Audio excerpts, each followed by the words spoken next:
and your favorite Batmans ever, Batmans. And today we have the honor of speaking with Mr. Under 10 Hours. What's up, buddy? Hey, y'all, it's me. I've never heard your voice sound like that before. So we're going to toss it on to stock. We finally set everything up. This man here literally came to the house, helped me fix all of my controllers, and now we're playing on an analog system with a capture card, and we're streaming out to you lovely, lovely people. What's funny is this has been like a multi-month marathon project when it really didn't need to be. Every time we get together, we find a new problem, which makes it very fun to not only solve those problems, but it's just like, well, next time we'll do this. Exactly. And it's like, we started off with, okay, well, let's mod the GameCube to where we can play any game that we want to play. Well, I almost died. Where we can play any game that we want to play. And then once we had that going, then we're like, okay, well, now we need to stream this. But first, before you stream, you have to be able to capture the video on the screen. Oh, and by the way, Batman's is on the left. I'm Captain Falcon now, and Under 10 is Samus. Yeah, I'm Samus. Just so y'all know what you're watching. So, actually, we should do the little name things, and we should name ourselves who we actually are. Oh, yeah, we should do that. Anyway, so then we were trying to figure out, we were trying to figure out how to get it onto something that was streamable, and luckily Under 10 happens to be a wizard when it comes to hardware and modding GameCube stuff. Yeah. So my capture card has analog input, so I didn't necessarily need to do it for mine. But with Batman's capture card, it's only HDMI in, so we needed to have an HDMI solution for the GameCube. That's right. So we bought what's called an Insurrection Carby. That's what I personally use. No matter which one you get, all the HDMI solutions kind of use the same thing called GC Video. And so it's all about kind of like the bells and whistles. So if you do some research, you can find a good one. For maybe a lower price. I think the one we have, the Carby, is $70. Something like that, yeah. And personally, if you're getting into, not video game collecting, but GameCube game collecting in general, and you want to future-proof your system, and you have a system with a digital output, because not all of them do. It's a little bit rare to find one without it, but they do exist. Future-proofing is very easy with these HDMI out solutions. So highly recommended. Especially because TVs these days, they don't have red, white, yellow.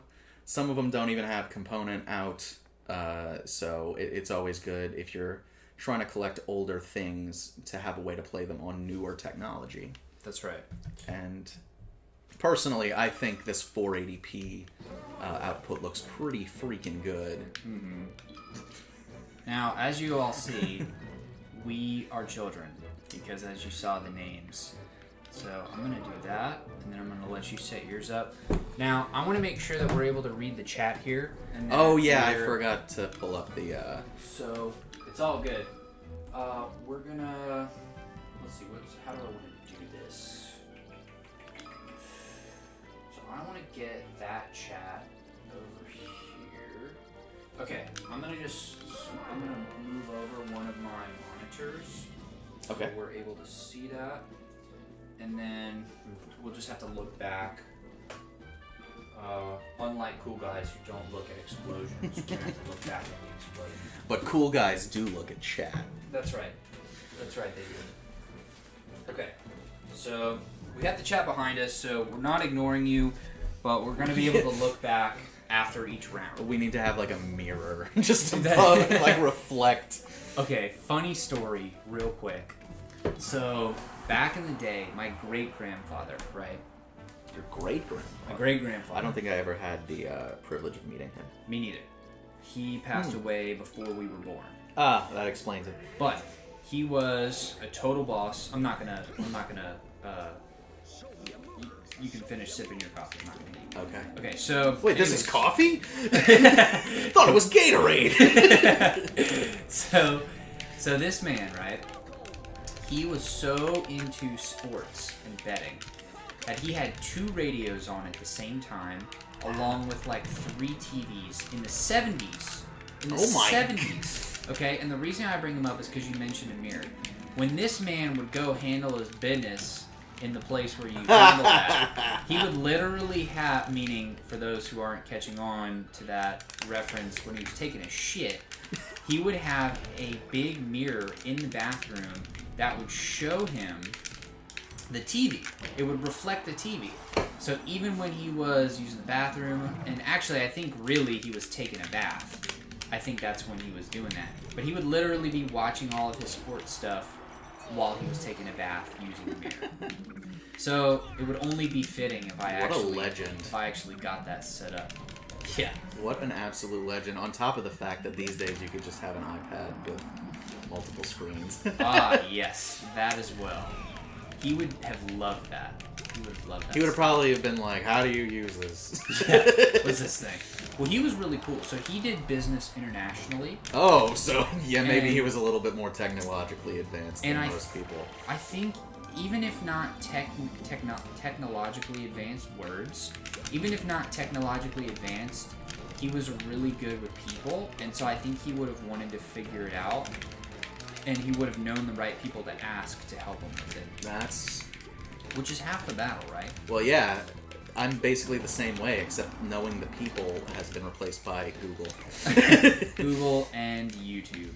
Yeah, speaking of YouTube being an invaluable source, I literally took my girlfriend's car door apart and changed her door handle all by myself.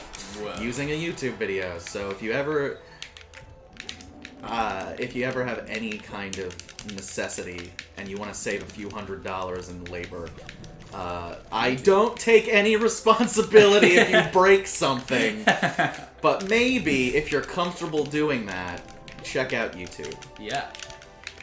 And I actually had an experience that was similar to that recently. The thing on the dishwasher, great. You know those little rollers on the dishwasher? On the side, like you're trying to take out the dishwasher, the little rollies. So one of them got stuck, and it was actually the bar. You know, there's the bar that the rollers roll on, and so you have like 2 rollies, 2 in the front, 2 in the back. Also known as wheels. Those, yes. And so, oh yeah, let's check the chat. Okay, people are sleeping right now. It's fine.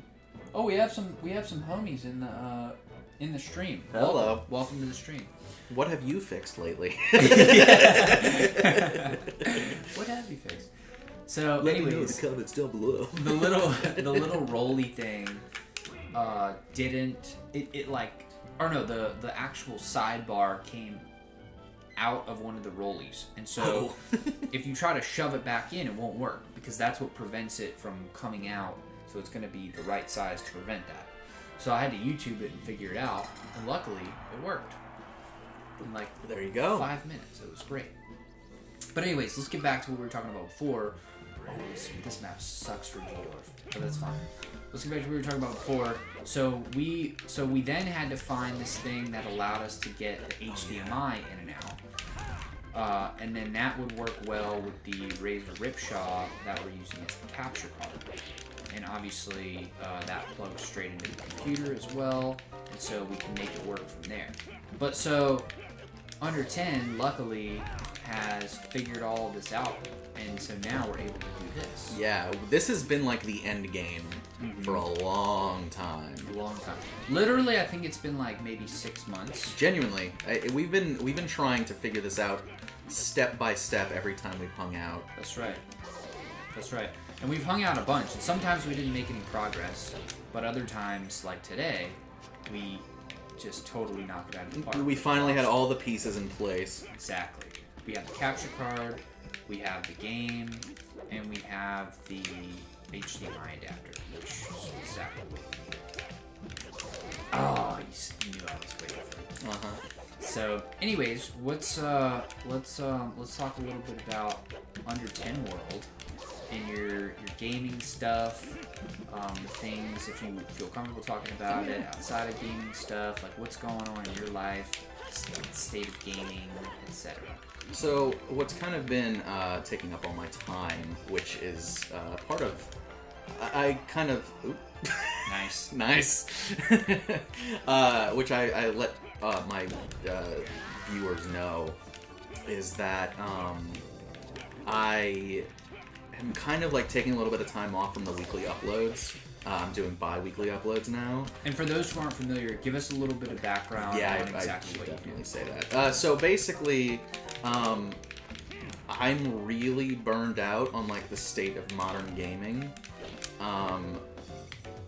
And so I've been using the last couple years to like go back and revisit the games that I loved as a kid, games I missed out on as a kid, and basically just trying to like really hone in on the fact that, like, for me, gameplay is king. And I feel like in the modern day, as much as we're doing in like gaming with amazing storytelling and different things like that, I feel like the gameplay of a lot of things has become very samey, for lack of a better word.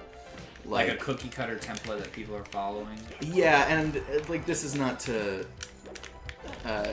not to throw anybody under the bus, but like Ubisoft, every game follows the same mold and just kind of applies different. That was close.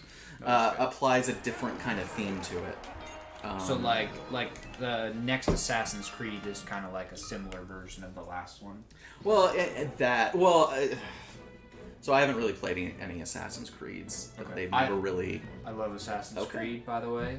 That's so. I'm coming from it from a perspective of what's optimal. Okay. Can there be a better way to do it and make the games I love better also? I don't think they're bad. I want to say that. Having criticism of things is not saying that they're bad. I think that gets a little bit lost in the sauce. Totally. When people say that. Like, if you have any criticism whatsoever, people think you hate it. But, no. like... Well, hold on. That's an important point. We care enough about the thing and the game, the genre, and the gaming in general to have criticism of it.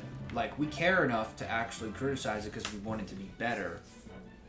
And it's like telling a hard truth to somebody that you love because you don't want to see them suffering from that thing. Yeah, it's chasing improvement. Totally. Oops. That is okay. And so when I say that, it's like, so, you know, Far Cry is a game, or a series that has kind of stayed the same quite a bit. Wow. Nice. Where you have this big open map to explore, and then you've just got a checklist of things. I know that's like what everyone says, but it's a very good example where... and I don't think checklists are necessarily bad. Like, if you see a ton of cool things to do in the game, it's not necessarily... It's not a bad thing. Like, if you have a checklist of cool things, great! Like, games are supposed to be fun, and you're supposed to enjoy them. So if you like Far Cry, this is not me, like, coming for your head. Totally. But it's like, I got kind of burnt out on Far Cry because I felt like I knew what to expect every time I played a new one. Like, Far Cry 3 and Far Cry 4 weren't different enough that I was super excited for Far Cry 5. Got it. And now Far Cry 6. And it's like, we're getting these annualized releases where you know exactly what to expect because they're just expecting to churn out a new game every year. So, like, the innovation... It's kind of like the iPhone. Yeah. Where it's like, the product isn't bad, it's just you have no reason to upgrade if you have last year's model, right? So, and... so, I think that a lot of games have fallen into that. Like, I find that with Naughty Dog games, like The Last of Us, Uncharted, they're way more focused on the story and, like, the cinematics of it, and the gameplay is really... it's just like, it's the same. Like, with Uncharted especially, it's the same waves of enemies until you get a cutscene, and then you fight more enemies, and then you get a cutscene. Maybe there's some platforming, and then a cutscene. So it's like, gameplay, like, I've always played games because I find them fun to play, not necessarily experience. And that's just a preference that I have. Yeah. Like, I like video games that are super gamey.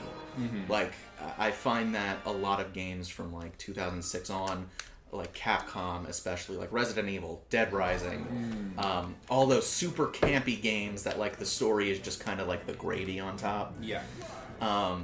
That's the kind of stuff I love more than anything. Nice. So you're really looking for, like, a rich play experience. Yeah. Would you say that's the most important thing? I will always value gameplay over narrative, I think. Now, a question.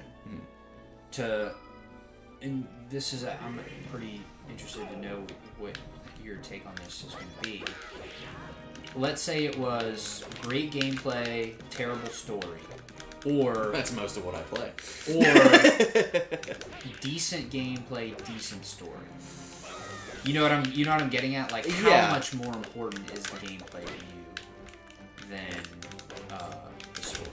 So, for instance, this has just kind of come up. This is not a means of promotion. This is just kind of good timing. So my last video that I published was on Lollipop Chainsaw, which was a Japanese game made by a developer called Suda51.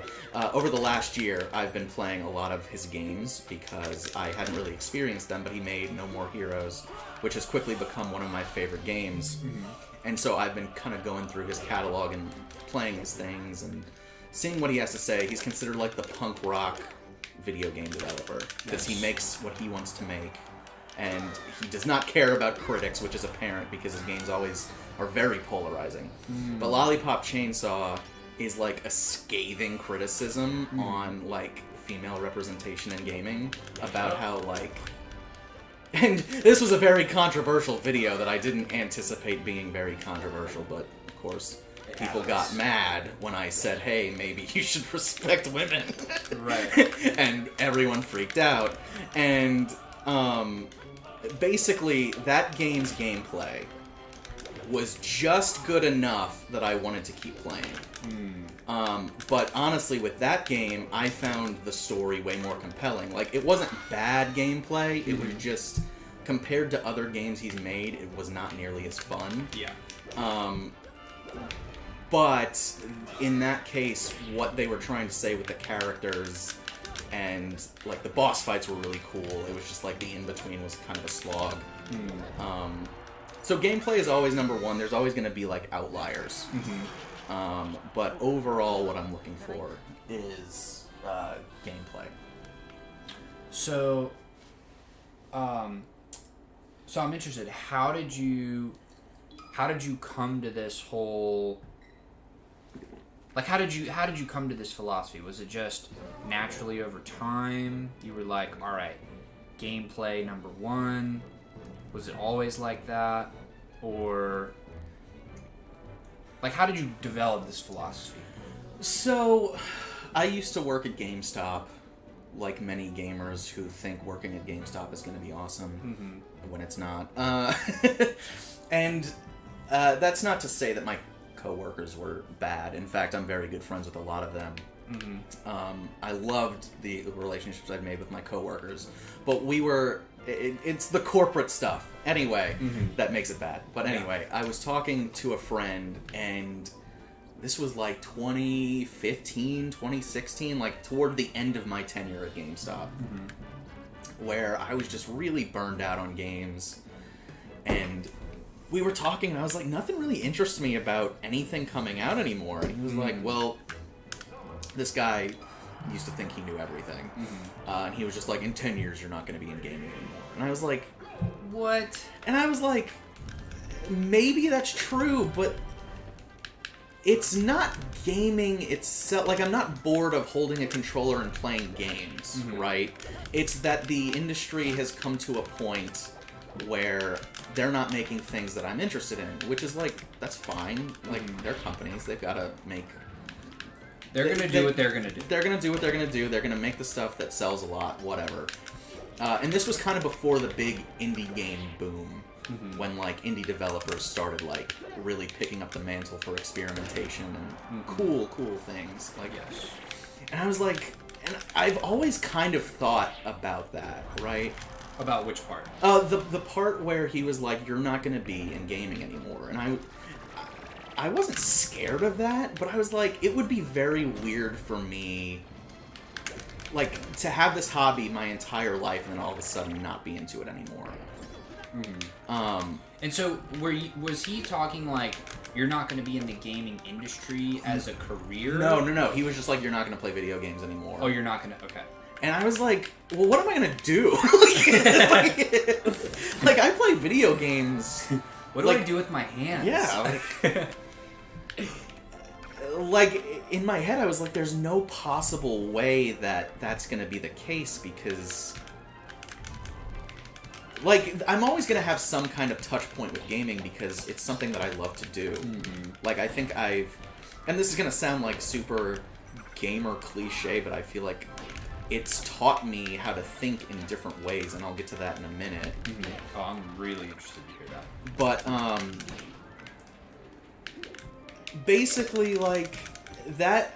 I've always kept that conversation in mind because it was so jarring. And...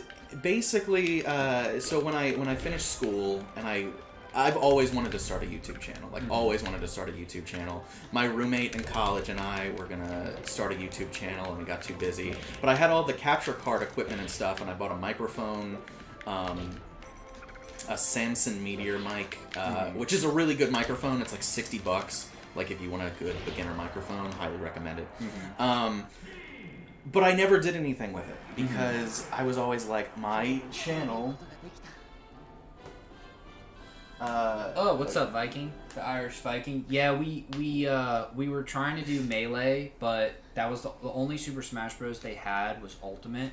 So we wanted to get close and do our best, but they didn't have Melee. So sorry, but we're playing Melee. And we love you, and thanks for coming on the stream. Yeah. Please continue. Yeah, so when I graduated from college with a mass comm degree, I realized that my video skills were garbage. Meaning? So I was super, like, dead set on print journalism. Because I was like, I like writing, I don't like editing video, because the way they taught it, for as good as my education was, I hated the approach to video. Like, video is the future, there's no getting around it, but they were still teaching us how to make, like, news packages for local news. And I was like, that's outdated. Nobody, like, broadcast journalism, the way we know it now, is on its way out. It's maybe a few years behind, like, newspaper, unfortunately, right? Which is sad. But it's like, that's just reality. where it's going, right? It's so the you're truth. teaching us an outdated way to do it. So... And that actually sets you up for failure, because then absolutely. Any blogger, YouTuber, streamer, blah, blah, blah, is going to have a skill set that rivals that of a college education in journalism. Yeah, exactly. And it was like, I was just like, I don't want to do this. I'm going to, like, basically take the bare minimum approach, do as little as I can to just get the grades, and that'll be it. And so I graduated, and then I realized, like, I had that hard realization, like, video's the way to go. Yeah. Couldn't find a job. So I was like, you know what? It's time to start the YouTube channel. I'm going to do it on my own terms.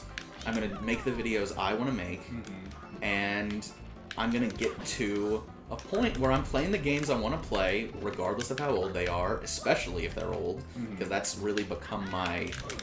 That's your bread and butter. That's my bread and butter. It's like the games that you missed out on, the games that are really important to me.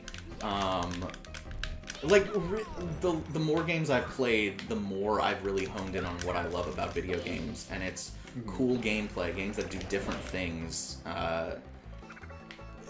games that aren't afraid to experiment, even if it doesn't work out super well. At least you tried something. You tried. Yeah. So it's been really fun because I think I love video games more than ever now. Wow. Because now I get to play the games I wasn't allowed to as a kid because I am now 17 and I can buy. I am now past 17 years old and I can buy whatever I want. And Right.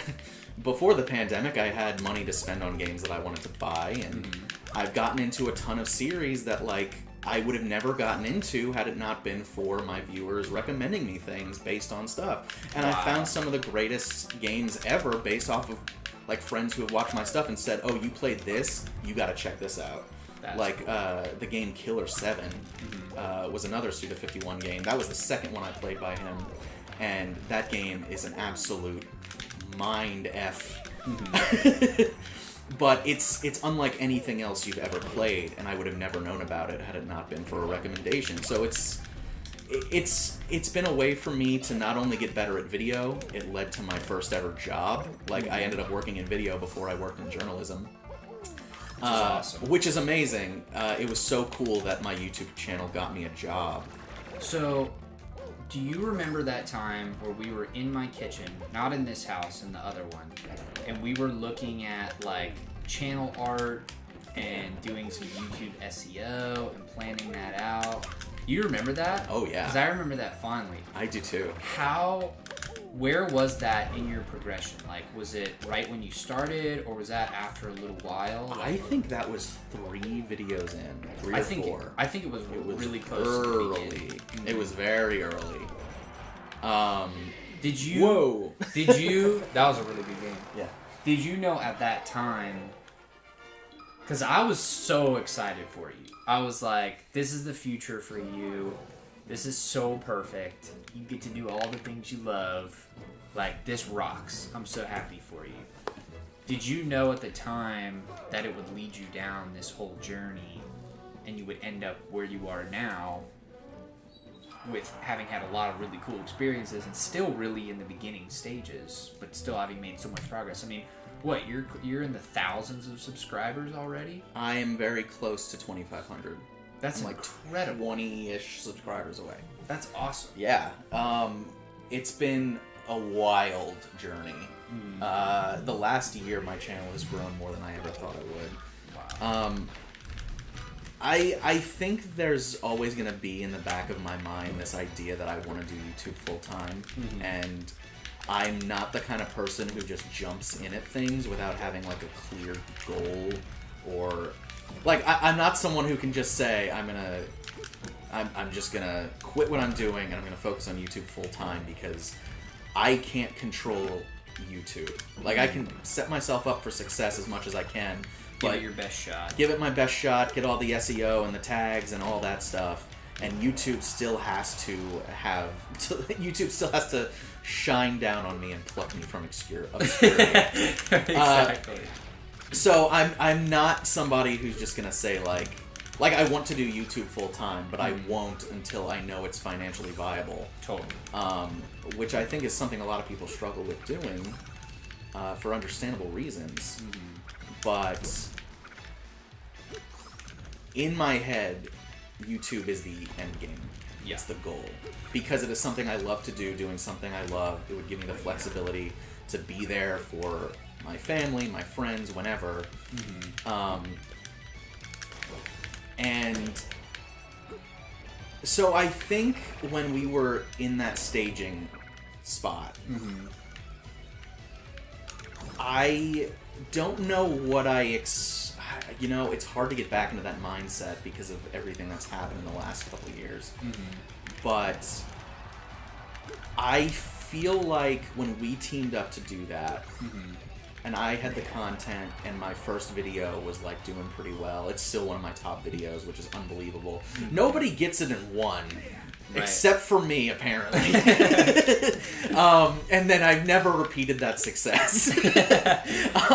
Your Tony Hawk video. That is true. That's true. I'm being a little bit facetious. That video, didn't you hit 50K views on one video? Yeah. That is that video. Incredible. Yes, and it was a month old at the time, and I remember looking at my analytics and being like, wait, this just got... something is going on. I got 5,000 views today. And then the next day, it was like 10,000 views. Mm-hmm. And it just snowballed until it hit like 50,000 views because... And I tried to... Mm-hmm. So, ladies and gentlemen, we also have a wild girlfriend who's entered the scene. She's going to be snacking while we're chatting. Just keep in mind the mics, the gain's turned up pretty loud. So, we'll come and make sure you can see the screen. Yeah, come on in. Okay. So we're chatting about, just My to journey. catch everybody up. Yeah, his journey. We're talking about when he first got started on YouTube, and we were in not this house kitchen, but the last house kitchen, and we were looking at his channel art. And there's this cool thing you can do on YouTube where you after your channel ID, you add like a question mark, subscription, confirmation, or something equals 1, Yeah, or something like that. And you use that when you share your link because that like encourages people to subscribe. Exactly. So we were doing that stuff, and he was talking about how it was hard to have imagined all the things that would have happened since then, both channel-wise, gaming-wise, and personal life-wise. And so we were kind of talking about that. So anyways, yeah. So the Tony Hawk video was a major surprise, and I've tried to capture that lightning in a bottle again, where I posted that video a month before the remaster of Tony Hawk Pro Skater 1 and 2 came out on PS4 and Xbox One. And I kind of had that in the back of my head when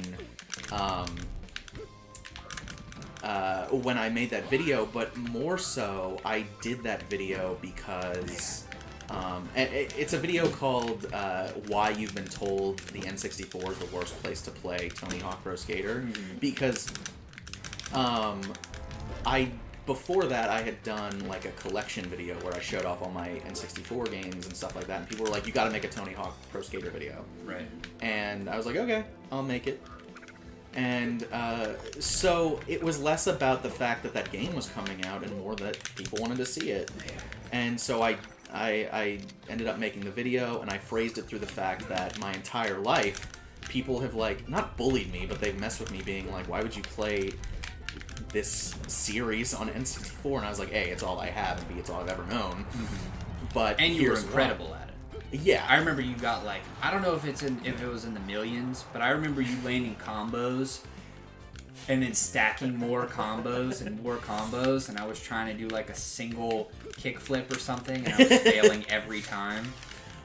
Anyways. Yeah. No, well, in the later games, I definitely got up to the millions of points. And that still doesn't change the fact that in my comments section, because people were super butthurt about the games that they were nostalgic about, they told me I sucked at those games, which is just false.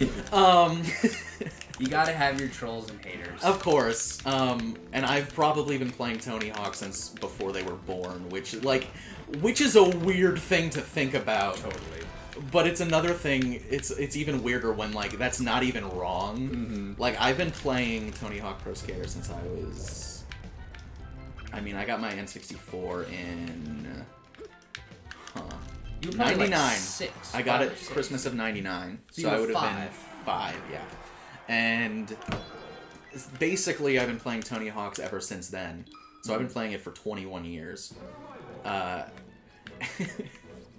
And so it was just fun to be, like, on a very, like, critical level, like, this is why these games were amazing back then, but if you're gonna go back and play them now, you should play them on Dreamcast, or you should play them on, not necessarily PlayStation, but, like, PlayStation had full motion video and rewards for beating the game, and Spider-Man, and, like, there was more content elsewhere, so of course they were better, and still people told me I'm wrong, but that's fine.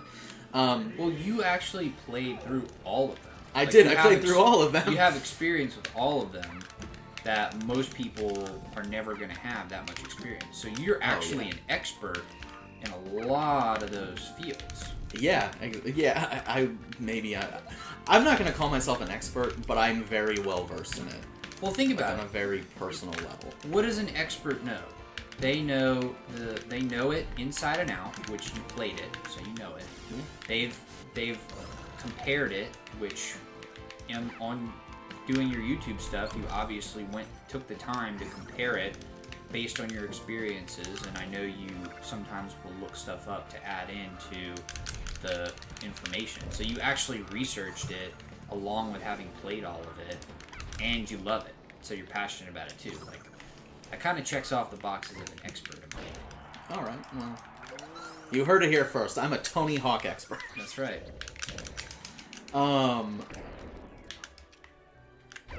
What were we talking about? How did I get onto Tony Hawk? We were talking about that video. The first video that got me to over 1,000 subscribers. Mm-hmm. It basically, that video alone got me 1,000 subscribers in about a week. Wow. Which is epic. Yeah. And so I think what I started to realize when I was making videos was, if I go in with the mindset that this is going to blow up, this is going to be the one, I'm always going to be disappointed. And so instead I just started to make videos that I like. And I've really challenged myself to make better videos. I think the last year I made the best videos I've ever made. Nice. Which is like genuinely, like, there were in the last year, like maybe the beginning of the year before everything kind of hit the fan. I definitely was feeling that way, and you know, with everything happening, I definitely needed some escapism. But as we kind of not came out of it, the pandemic is still very much raging on. Yes. As of this stream, things are still bad. I've kind of managed to use YouTube as my escape and to unplug and play games that aren't online. And so YouTube has been as important to me in terms of like staying sane the last year, as much as it can, as it has been this job, quote unquote, that I'm working on. It almost sounds like your therapy. It very much is, in addition to actual therapy. Right. But it's a hobby that I feel good sharing. I get a lot of good feedback. 99% of the time, people are super cool. And if I get something wrong, they'll be like, actually, it's this. It doesn't... Like, if I get something wrong, people are more respectful about it than I think most people on the internet are. Oh, so it's fun for you because you get to interact with the people who also care about it and just are seeking the truth and are being cool about letting you know about it. Yeah, and it's given me a really cool way to connect with people and meet new people, like content creators. I've met some amazing people. I've met the people that inspired me to start the channel and do it the way that I do. It's been amazing to like meet them and talk to them. That's cool. Yeah, it's like meeting your heroes. Yeah, genuinely. Like, I don't know if you've ever heard of the channel Mini Me, with 2 M's in between me. No, but I love Austin Powers, so I need to check yes, that out. Which is, it's very funny. So he's an Australian, not streamer. He's an Australian content creator, and he's very much known for reviewing like licensed movie games. So like the Godfather game, the Cars, like the Pixar's Cars games. Oh, that's a cool niche. Yeah, and he like really puts thought into it and doesn't discount them before, because it turns out that like while they're not the greatest games in the world, they do try. And it's just a refreshing take on it. And so I reached out to him when he had like 40,000 subscribers, and I was like, I mean, I love what you do. And it was funny because I took notes when I was watching his videos on like how he did things. Yeah. And he found it so funny because I took a picture of the notepad and I was just like, I need to start my channel like this. Yeah. And he was just like, you took notes on my channel? I was like, yeah, I needed to like plan. Dude, as somebody who has been a content creator in other aspects before getting in the gaming space, and I've had like 1 or 2 people, or maybe a couple people that really cared enough about what I was... Did I just get hit by a fish? Freaking fish. This is my own map. This is Donkey Kong. Anyways, so to have somebody that actually like loves and like not only watches and is paying attention, but paying attention and actually studying it, that's like the highest compliment that you can receive. Really. Yeah. So like That was a really cool thing that you sent that to him. That probably made him feel really good about what he was doing. On top of it. Oh yeah, he's an incredibly nice guy. Watch, he's gonna get canceled tomorrow. After I say that, no, I don't think that's gonna happen. He's been nothing but pleasant when I've talked to him. But then there's like Casey, Kacey, not C. She does amazing. Like her niche is kind of like racing games, but also like she's expanding a little bit more. She makes amazing videos. She made like an hour-long Matrix retrospective, which was so cool. I actually haven't seen it yet because I have to watch the trilogy before watching that. You haven't seen The Matrix? I've seen 1 and 2, but I could never bring myself to finish the third one. What? Yeah. A couple weeks ago, my friends and I got together and we watched 1 and 2. We were supposed to watch all 3 in one night, but it got too late. Yeah. And I had to drive them back to the West Bank. So yes. it was a little bit too late, but I'm gonna finish it. But my friends... Whoops! My friends that I watched the movies with, who had seen The Matrix before they watched the video, and they're very big fans too. So it's very cool to see people who were like in my position not that long ago explode in popularity, because you know it's possible. Oh yeah. Okay, I'm listening. Yeah. So it's really cool to meet people like that. Yeah, it's been overall 99% of the time a very positive experience. Obviously, when people got mad that I said, hey, maybe women should be better represented in video games, they were just like, nuh-uh. That was pretty crappy. How dare you care about everybody? Yeah, and like it's just so funny that like I tried as hard as I could in that video not to be like patronizing, to like I tried to be like as gentle as possible, like maybe open your mind just a little bit. But you and gotta then they be were careful. like, no. Yeah, you gotta be careful in this day and age as a content creator, because you're in the public eye. Yeah, anybody can see that, and like people can take things out of context too. So I know what you mean by like, you want to be like, hey, let's be cool. Let's not hate on women because they're extremely special and like human beings. And we're all in this together. Yeah. So let's treat everybody equally. And then that can get blown so far out of proportion in the wrong way. But it's like if that's the case, to me it says more about the people that got really mad about it than it does me. Oh, you know? Oh yeah, no. Like if something bad happens to me because I don't know, some dude bro on the internet was just like, actually, women aren't important. You know, like what? that says way more about them than it does me, and that made me feel better. Like I lost a couple subscribers, but I gained even more subscribers, and I was like, you know what? Consider this a cleanse in toxicity. Exactly. And that's a good hill to die on. I will die on the hill that no one should be a dick. That's right. That's right. That's a good hill. Like I've said multiple times, I will bang the "Don't be a dick" drum until the day I die. That's hilarious. Oh, we got a snort from the girlfriend. That's how you know something's really funny. She can't help it. That's hilarious. Okay, so anyways, so all this is happening, and you're doing your channel. You see YouTube as the future. A quick question on that. Do you see YouTube as the future, or do you see being a content creator as the future? That's a tough question. Yeah. I think... Also, if you don't want to answer that because you want to be loyal to YouTube, I am not loyal to YouTube. YouTube can suck it.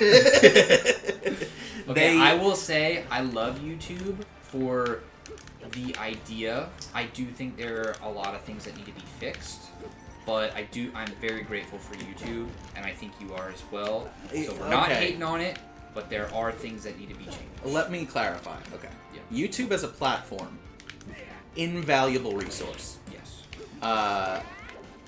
it has given rise to people learning how to, teaching themselves how to do things. It got me through high school chemistry. Nice. But YouTube as a company is not that.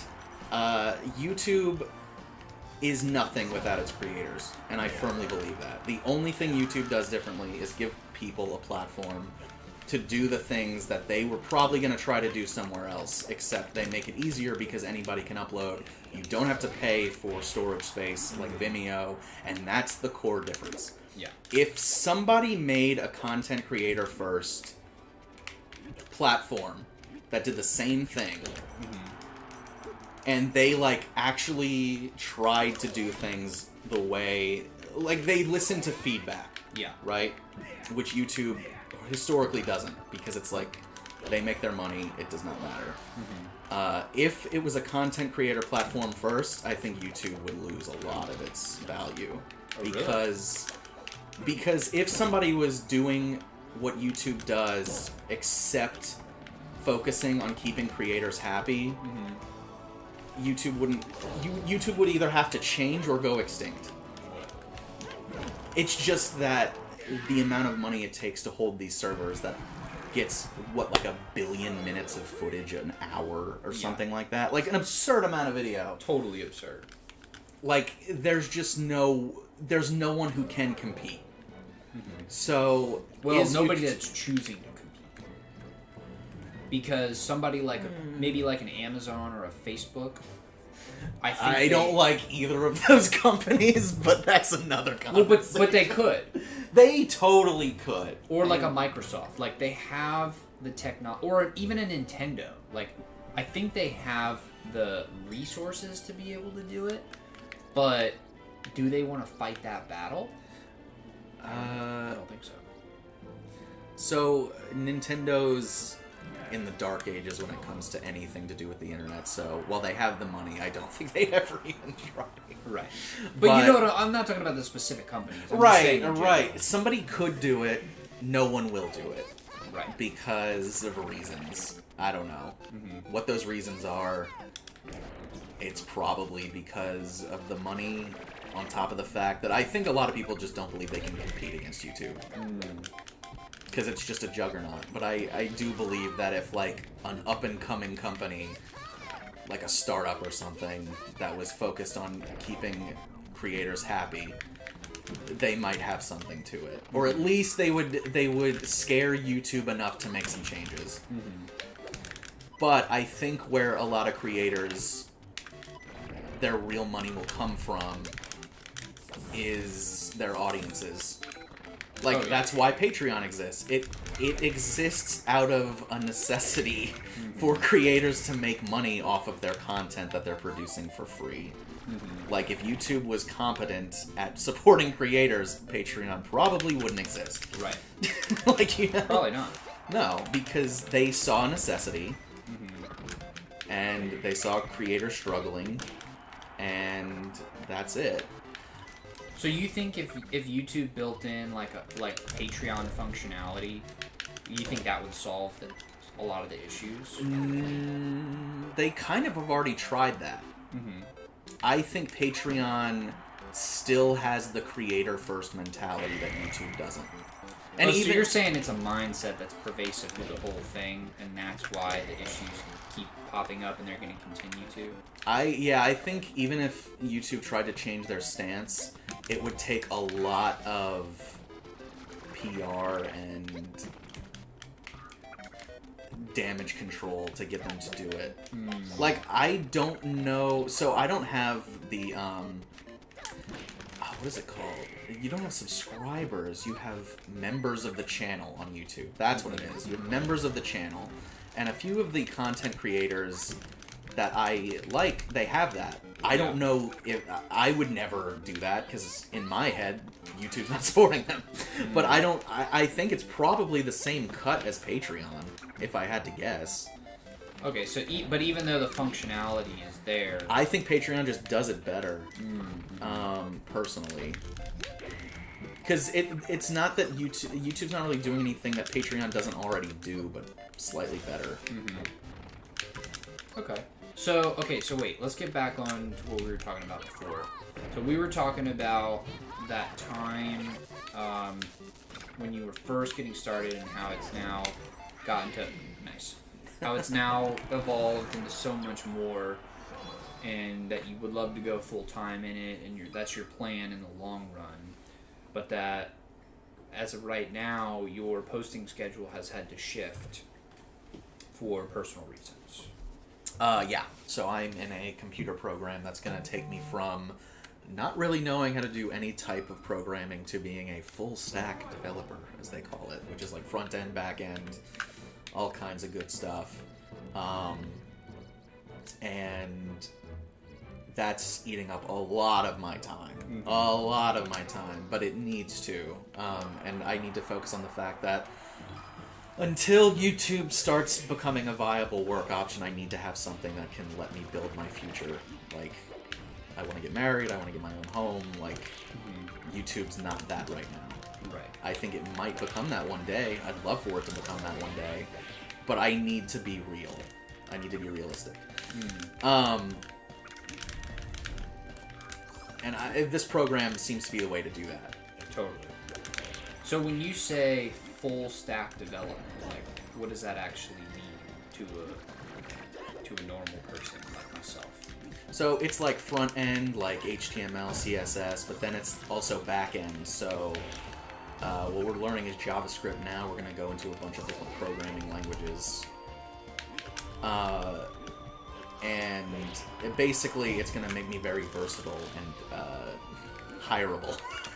So basically, you could go to YouTube, just to keep it tied to knot.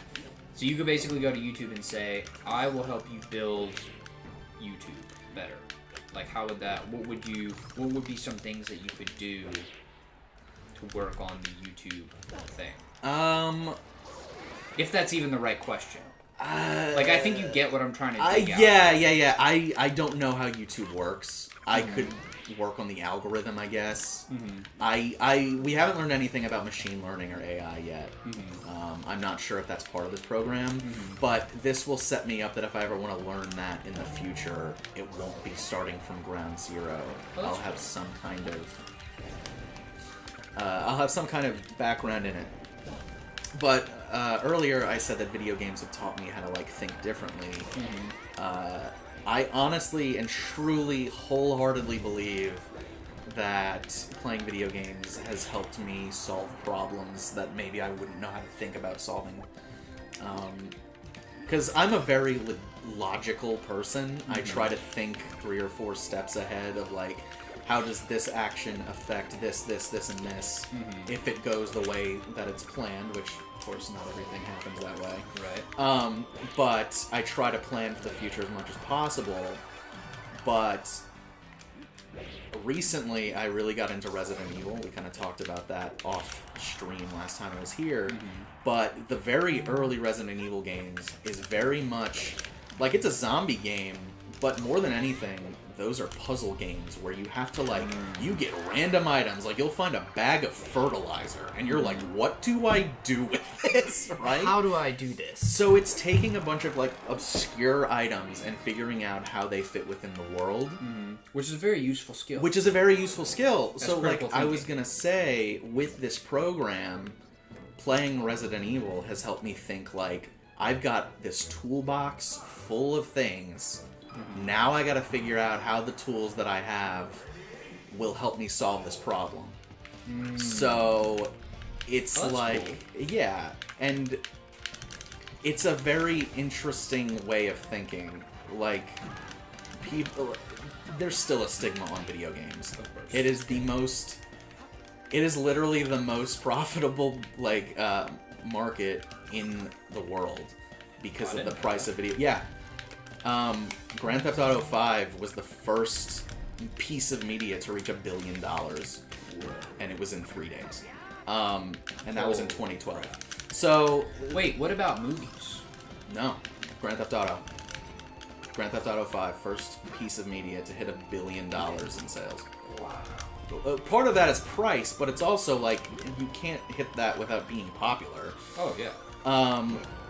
but still there's like a stigma with it. But I truly believe that I can solve problems better than a lot of people because I have played video games, and playing a lot of different games teaches you how to solve very, very different problems. Well, that's cool. Yeah. So you feel like that's really set you up to be a better programmer? It's definitely helped me be in the mindset of I've got a start point and an end point. Finding out how to get there in between and finding the steps to get there has made me better. Dude, you know what? Now that you say that, I actually think I've experienced that a lot in my own life. Like, a lot of the games that I played, like Diablo 2, World of Warcraft. Oops, sorry. That's fine. Diablo 2, World of Warcraft, growing up, that taught me how to grind out. And like, I have to be patient to get what I want. I have to work at it consistently over time to really level up and get the best gear. I need to do the research to figure out what's the optimal way to go about this. Like in Diablo 2, there was PvP, and if you didn't have the right build, you were just going to get smashed by some 12-year-old who was just going to absolutely destroy you. And you can't have that happen. You have to, lay down a can of whoop ass. And so, like, for example, I would look up the best build. Well, there are combinations of runes and items and weapons and skill sets, and you have a skill tree and different builds, and nothing's guaranteed, but like, you know that if you put in the work and you find all this stuff, that you will be powerful and you'll set yourself up for the highest chance of success. So I think that teaches a lot of really powerful life skills. So I agree with you 100%. Yeah. Which is really cool. So that's awesome, man. So now, as you're doing your programming career, and you're still trying to get your YouTube career, your creator career up and running, how do you balance that? How are you thinking about that? So going down to one video every 2 weeks as opposed to one video every week, which was always kind of a impossible goal to keep going while I wasn't doing it full time. It was an inevitability. So I knew that being doing bi-weekly instead of every week was something that was going to happen eventually. I just didn't know when, and it turned out that it was this program. But I've also, in my off time from the program, because there's like little gaps in between the different sections to give us kind of a mental reset.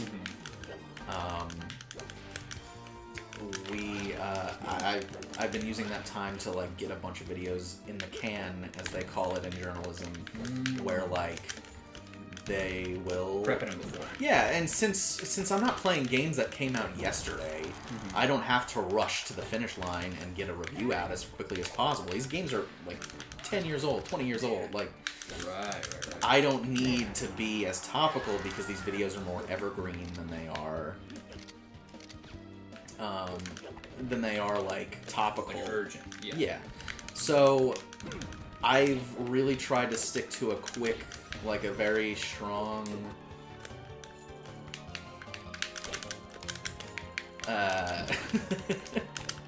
I've tried to stick to like a schedule where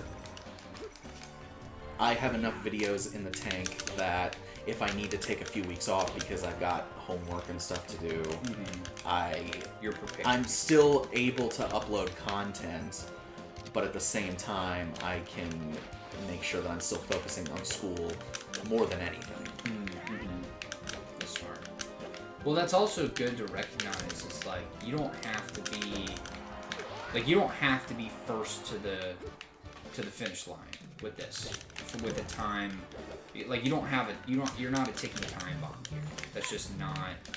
That's not the reality for you because these games have been out for so long. It's more of a retro thing, and I think that gives you the opportunity to really focus on quality as opposed to just trying to churn out content, which is really interesting. And I think what I do, before I started YouTube, I was very much like always curious about the creator experience with burnout and like chasing trends and like a million problems that you don't understand unless you're like a content creator, right? Mm-hmm. And I've kind of used their tales of burnout and as cautionary tales to kind of avoid the unhealthy habits that really come from like trying to chase the trends and trying to do that. Like, I've made a channel that is very much unapologetically something that I am very proud of, and I do on my time. Which is cool. Yeah. Like, I feel bad for like a... Dang it. Like, I feel bad for like a content creator like the Completionist, who every week has to 100% a game. And it's like... He's talked about how he's missed friends' birthdays and weddings and child's birthdays and like all these things in his personal life because he has to chase the YouTube algorithm to stay relevant. Yeah. Like, he says he can't even take a week off because if he takes a week off or a month off, YouTube will consider his channel dead. Wow. And it's like, it's a nightmare. And so... I mean, there's that, and then there's trying to finish a game in time for a review, so it's out on the same day, and there's a lot of unhealthy habits that come with being a content creator that I think a lot of people, if you fall into it, you can't really get yourself out of it, which is really unfortunate. Well, especially if you're relying on that for your life. Exactly, and so...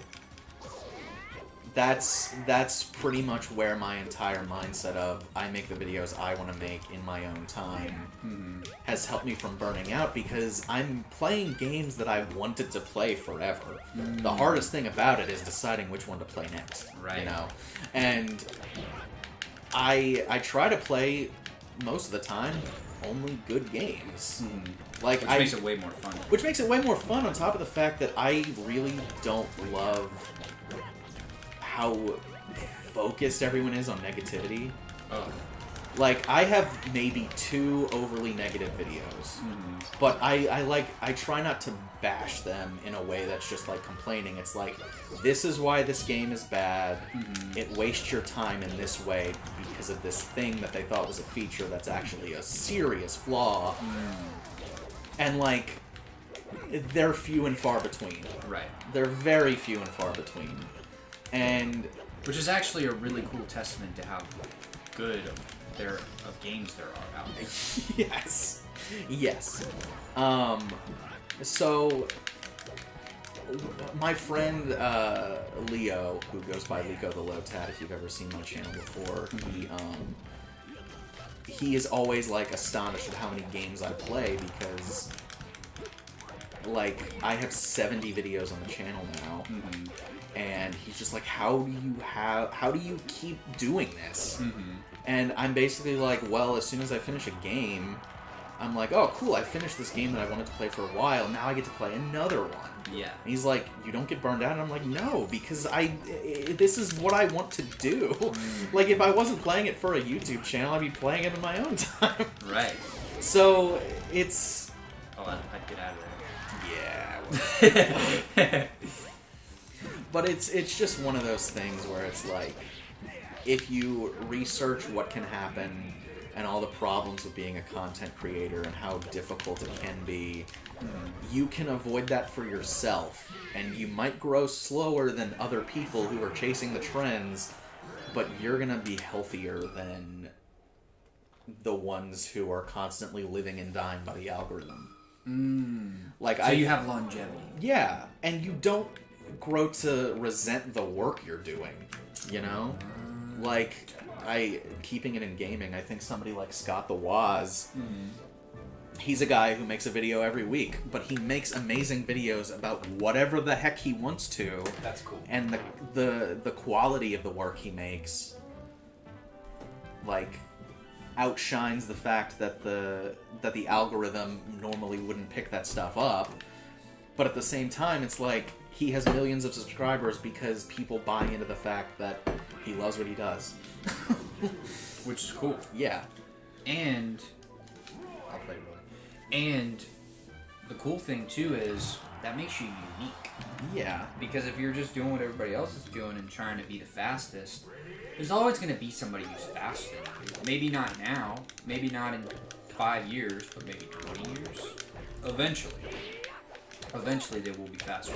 But like, it would be very difficult for somebody to recreate what you're doing because of just how cool and how high quality it is. Yeah. Like, I've never seen another channel quite like yours before. Which is exciting. I like to hear that. Yeah. Because I try really hard to do things differently. Oh, totally. And to me, you're succeeding. Yeah, it's definitely a big CF for us here. But, yeah, that's really interesting. And it seems like kind of one of the things I'm hearing is it's more of a passion that you would be doing anyways, and you just happen to be documenting your thoughts as you're going through the exercise of playing the game, because that's an exercise that you enjoy inherently.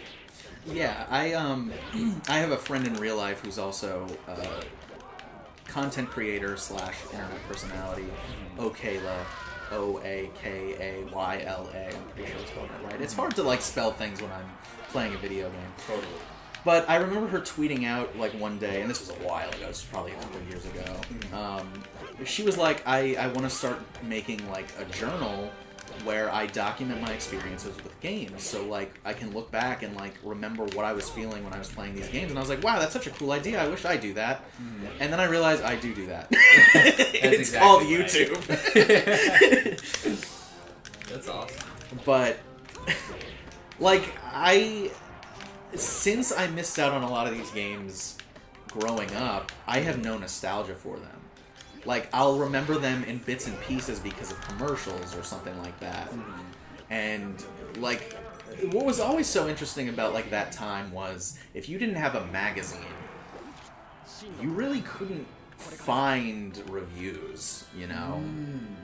So you kind of just had to make your Christmas list, like, you're 6 years old, you don't have any money. Right. You kind of have to make your Christmas list or your birthday list, and you get one game because they were so expensive back then. Right. And, like, you just kind of have to go off the commercials and stuff like that. So it's really fun to, like, go back and revisit the games that you wanted to play as a kid because of commercials and see what they were actually like.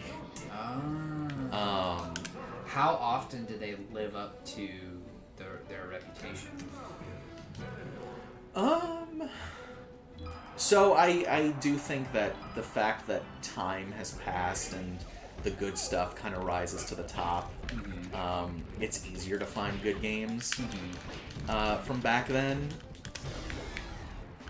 And I mean, being somebody who like has lived and breathed this stuff for so long, you start to know what the classics are and the stuff that didn't live up to it.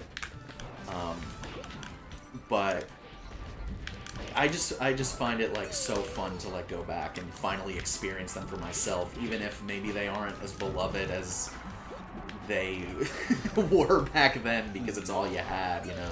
Right. Nice double kill. Yeah, dude. The level 9 computers can't hang with us. Can't hang with you. If you cannot tell, Smash is not my first game. I play a different game every week, whereas a lot of people only play Melee, so... Yeah, I don't only play Melee, but this is the only Smash that I do. Yeah, I gotcha. And You should get a Switch one of these days. Dude, I totally would. They're hard to find right now, though, so I would say, like, do not be surprised if you cannot find one. Well, I mean, most of the time, I'm streaming League. That's true, yeah. And League is a very, very, very, very, very difficult game to be the best at. And I'm already not the best at it. So adding more games to my plate just sounds like a way to set them up. Nice. It feels like, alright, well, I could just be getting better. Alright, yeah, that's fair. But I love playing, see, I'll play with other people. But like a solo bolo, I'm probably just going to play League. I gotcha.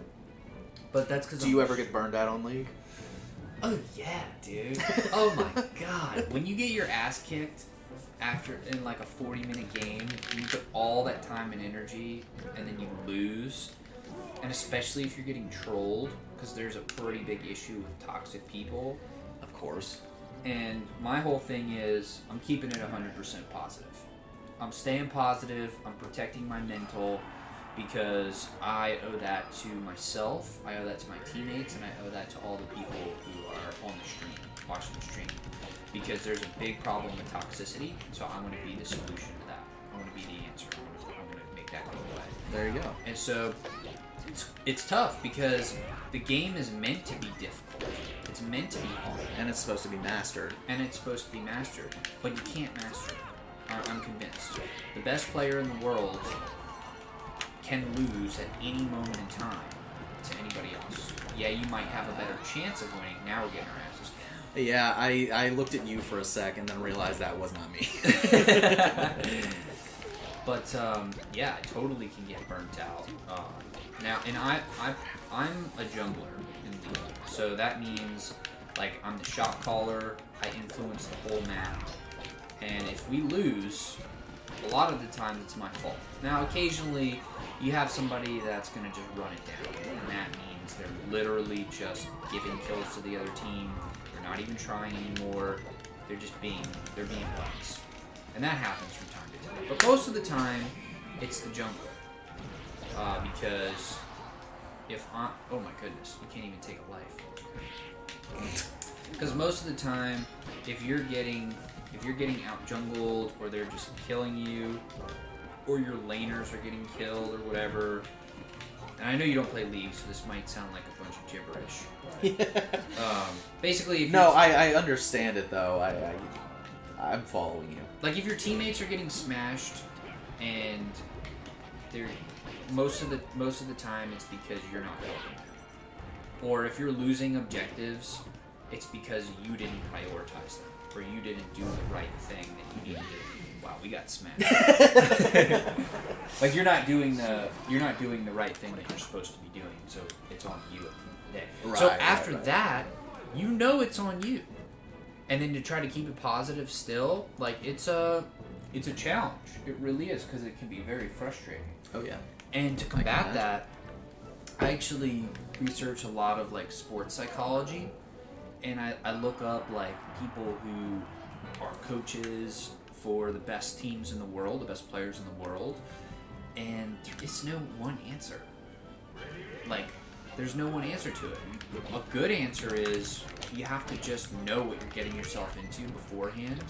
You have to recognize that, hey, this can be frustrating, and then just take steps in your mind to prepare for that and to really practice your emotional resilience. Mm-hmm. And that's really kind of the best you can do. Yeah. So, anyways, that whole tangent. No, but I think I think we're both kind of talking about the same thing, like the health that comes with being a content creator or streamer, like in your case, streamer slash. Whoops, forgot about my recovery. In your case, being a streamer slash professional leaguer. Mm-hmm. That's probably not what that's called. Yeah, leaguer. No, it is. We can call it whatever we want. It's our content. League boy. But yeah, I like to think of myself as an esports athlete. There you go. Like esports athlete and a streamer. There you go.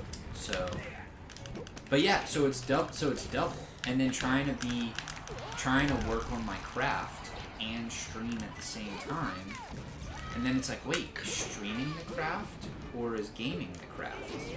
It's it can be a little confusing at times. I think though that kind of comes down to what you want out of it. Mm-hmm. Obviously, you want to be a good streamer for the people who show up, but you have ambitions of becoming a pro League of Legends player, correct? Yeah, absolutely. Okay. Absolutely. So in that case, it sounds like the gameplay is first. Yes. While still maintaining a community and. Totally. Yeah. And there's a balance. There's no one answer. Right. That's exactly what I was gonna say next. But the cool thing is that you can always queue up for another. Oops. You can always queue up for another game. You you can always start another stream and you can give it your all. I'm just really grateful that there are people in the world who, like everybody on the stream now, like you're sharing your time with us. Oh yeah. You're hanging out with us. Like, this is awesome. You're taking time out of your day to come stream with us, and listen to us pontificate, and watch some sweet gameplay while we're getting smashed by 2 level 9s. But really, it's fun. Like, it's a lot of fun. Yeah. And to me, like, you know, I'm still pretty new at the streaming gaming side of it. So, like, yesterday on the stream, we had 8 people on the stream at once. And that was a new record. You know, might not be so big of a deal to some people, but to me, like, that was the most I'd ever had on the stream at any one time. So that's like a big deal. No! So it's like a big deal, right? Like, I got really excited. I do this thing every night with my girlfriend, and we ask each other what we're grateful for. And that was one of the things I was grateful for, was, okay, we gotta keep fighting them until we beat them. Okay. Well, let me switch to Samus, because I think that's my goal. Nice. But it's like, you know, what are you grateful for? Hey, we had 8 people on the stream today. Yeah. We did. We all came together, and we got a bunch of people on. That's super awesome. Super awesome. And I know how much you care about your fans and your viewers and subscribers and stuff. Like, I see all the work you put into it, and then there's even a ton of work that I don't see. But you know, it shows in the content, and it shows that you're really going for quality to really create a great experience. Nice. Really create a great experience for people. So that's really cool to see. Yeah, I mean, one of those, like, mission statements that you and I kind of, when we were sitting at that table all that time ago trying to figure out the stuff, you were like, what do you want your channel to be for people? And I was like, I want people to be able to escape not knowing what was coming. I want people to be able to, like, unplug, have some fun, check out some cool games maybe they never heard of. And I think in the channel's DNA that I've made, that's always been there. Like, I'm gonna try to entertain you and, like, show you some new cool things that maybe you didn't know about, because the series has been very quiet for the last 10 years or something like that. And of course it gets more serious every now and then, as the channel has grown and, like, stuff happens, you know?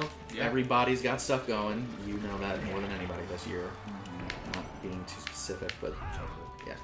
Like, we've both had very hard years in different ways, and it's been...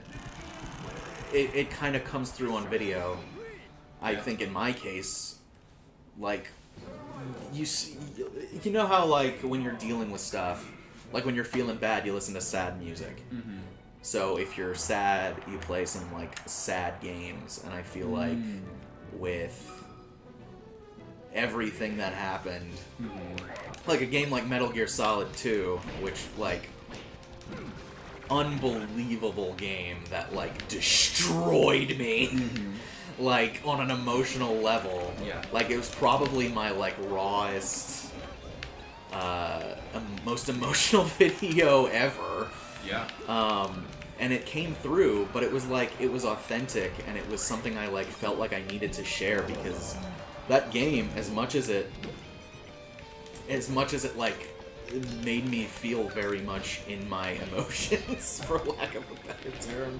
Like, it was worth telling people that, like, this game, like, if you're looking for something that came out 20 years ago that prophesized exactly where we are now, like, it's an unbelievable game in that sense. And that's one of those games where the story means more than anything.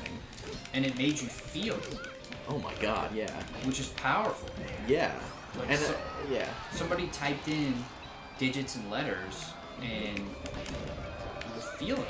And, like, it seems like it was almost therapeutic in a way as you were experiencing all the emotions you were experiencing. Oh yeah, and I was terrified to post that video because I was like, it's so tonally different than anything I've done. And the comments on it were really great, and like there was this one person who had subscribed but hadn't really left many comments before. But he was like, you know what? This video inspired me to finish a video I've been trying to make for the last couple years. Wow. Yeah, and he sent it to me, and I was like, oh my god, like, he mentioned me in the video, being like, this video that I made inspired him to finish this video, and I was like, that was so amazing. Like, I was so afraid of posting this video because I was just like, I don't know how people are going to take this, etc., etc., and it made somebody create because of it, and I think that was, like, the greatest compliment ever. Like, anybody could have been mean to me after that, and I would have just been like, you know what, this is awesome. Like, but they didn't. But they didn't. No. It was a Amazing very happened. positive video. It almost seems like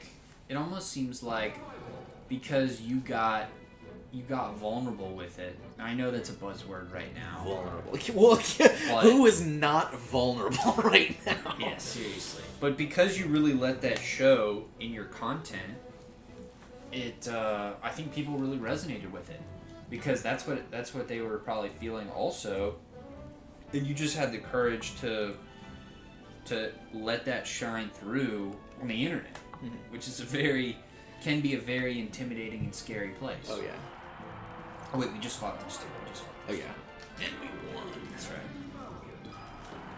But that's actually really interesting. So after that happened, were you like, okay, well let me just go, like let me double down on I don't know if transparency is the right word.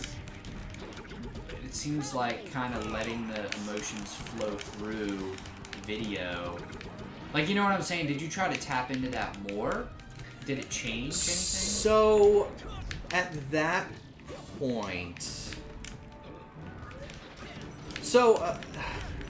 the way I describe when I play games is like, when I'm going in to play a game, the game's going to tell me something that maybe I don't know, like, that I'm not expecting. I can only really... Like, if I'm playing a game, the game is going to speak for itself in a way, right? Like, I went into Metal Gear Solid 2 very much not expecting what I was expecting, because I had just played the first Metal Gear Solid, which is, I think, a fantastic game, even after all this time. Yeah. I was not prepared for what 2 was going to do, but I wasn't expecting it to, like, absolutely hit me right in the gut. Just how totally different it was, because that's a series I totally missed out on. I had no idea what any of it was, like, basically before this year, because I'd never been able to play it. But I was going to make a video on it regardless, but the game did that to me by itself. Like, I didn't play that game expecting an emotional response. Right. So... It was just that. It was just that. That's what came of it. I'm finding it very hard to describe. Like another example of that was, and I hate to keep bringing it up because it sounds like self-promotion, but that Lollipop Chainsaw video about, like, female representation in gaming. Like, well, hold on. Before we keep going, you don't have to self-promote because I want to promote you. Go check out everything. It's in the description. Go check out Patreon, patreon.com/under10hours. Go check out Twitter, twitter.com/under10hours. And go check out YouTube. What's the YouTube link? It's youtube.com/under10hours gaming. Under10hours game. Got it. Okay, so now don't worry about it. Okay, so, like, the point, like, what I'm trying to say is, like, I didn't go into that video expecting to make a video about female representation in gaming. It just organically happened to be what that game was about. Right. Like, on a very, like, I wasn't trying to make a statement. It was just like, this is how this game is, you know? Like, I didn't know before going into it, but this game is, like, viscerally trying to attack the gaming industry.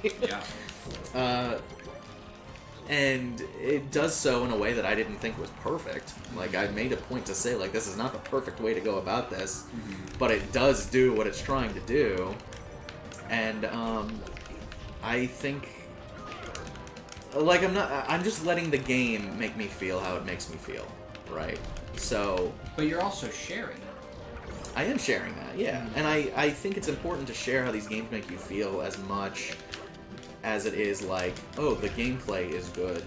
Like, because like Lollipop Chainsaw, if you're playing it for the gameplay, it's not worth playing. Yeah. But I think it's worth experiencing once for what it tries to do. And I think for that reason, like, that's what I try to come across in my videos. You should play this game for this reason. You might not love it in every single way, but, like, it does something differently than anything else. Which is cool. Oh, yeah. Yeah. Okay, we should hit the bottom part so we don't lose this game. Okay. But yeah, that's really interesting.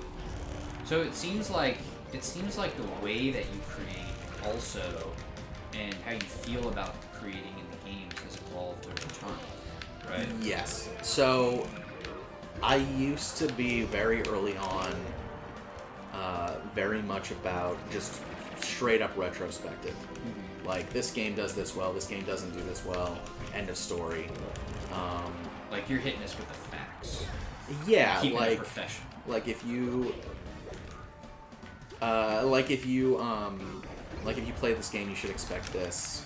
Like, very, not cold, But like technical. but like very technical. And I just felt like it didn't really make me feel like I was producing the best content I could. So, like, I think the first video that kind of started the change in my mindset was the Dead Rising video. Where that's a game, if you aren't familiar with it, is one of my favorite games of all time. It is, you are a photojournalist named Frank West, who is a douchebag beyond all douchebags, and he finds himself in the middle of a zombie apocalypse in this rural town in Colorado. Whoa. And the only weapons he has is whatever he finds in the mall. So you can pick up, like, a bench and just, like, steamroll through zombies. Or, like, you can find, like, a hardware store and grab chainsaws and sledgehammers and, like, all kinds of stuff.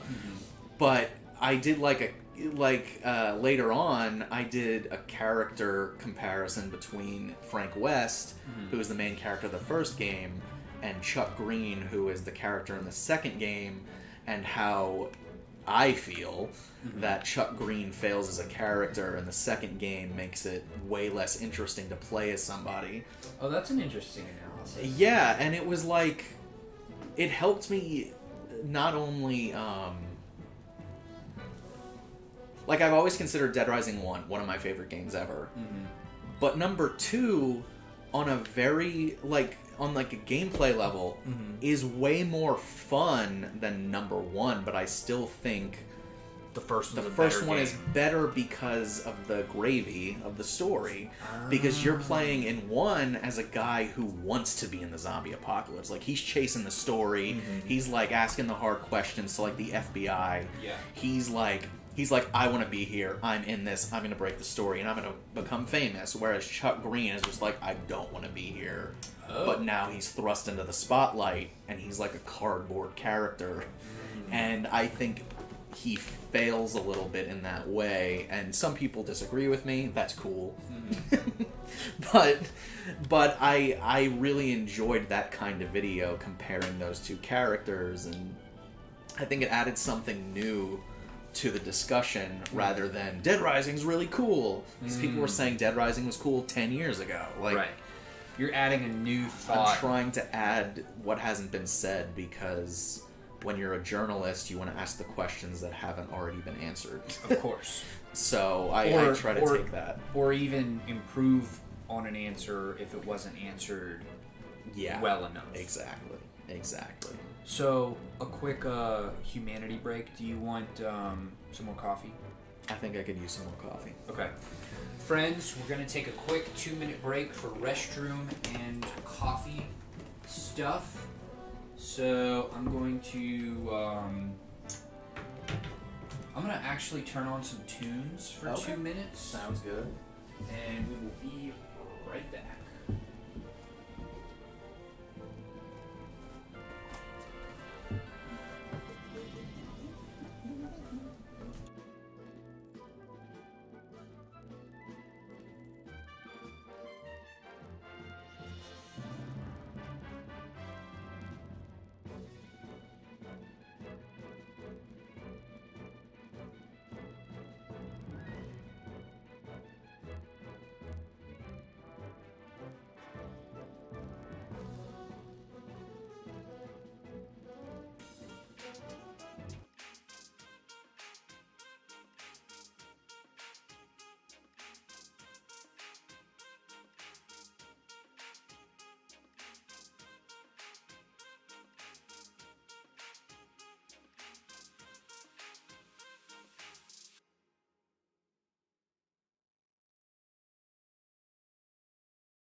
Ladies and gentlemen, we are back. We are back. We're back, and we forgot to send out our Twitter stuff to let everybody know what we're doing. So we're going to take a quick second to tweet that out right now. I'm all tweeted out. Okay, you're all tweeted out. Good to go. I am behind on that. This is why you have thousands of subs. Okay, let me tweet this out. Playing some Super Smash Bros. Maybe. I might have a couple thousand subs, but my Twitter could always use some work. Dude, mine too. I'm just getting really burnt out on Twitter, to be quite honest. Really? Yeah. How come? I feel like I am on it a lot, and it doesn't add value to my life.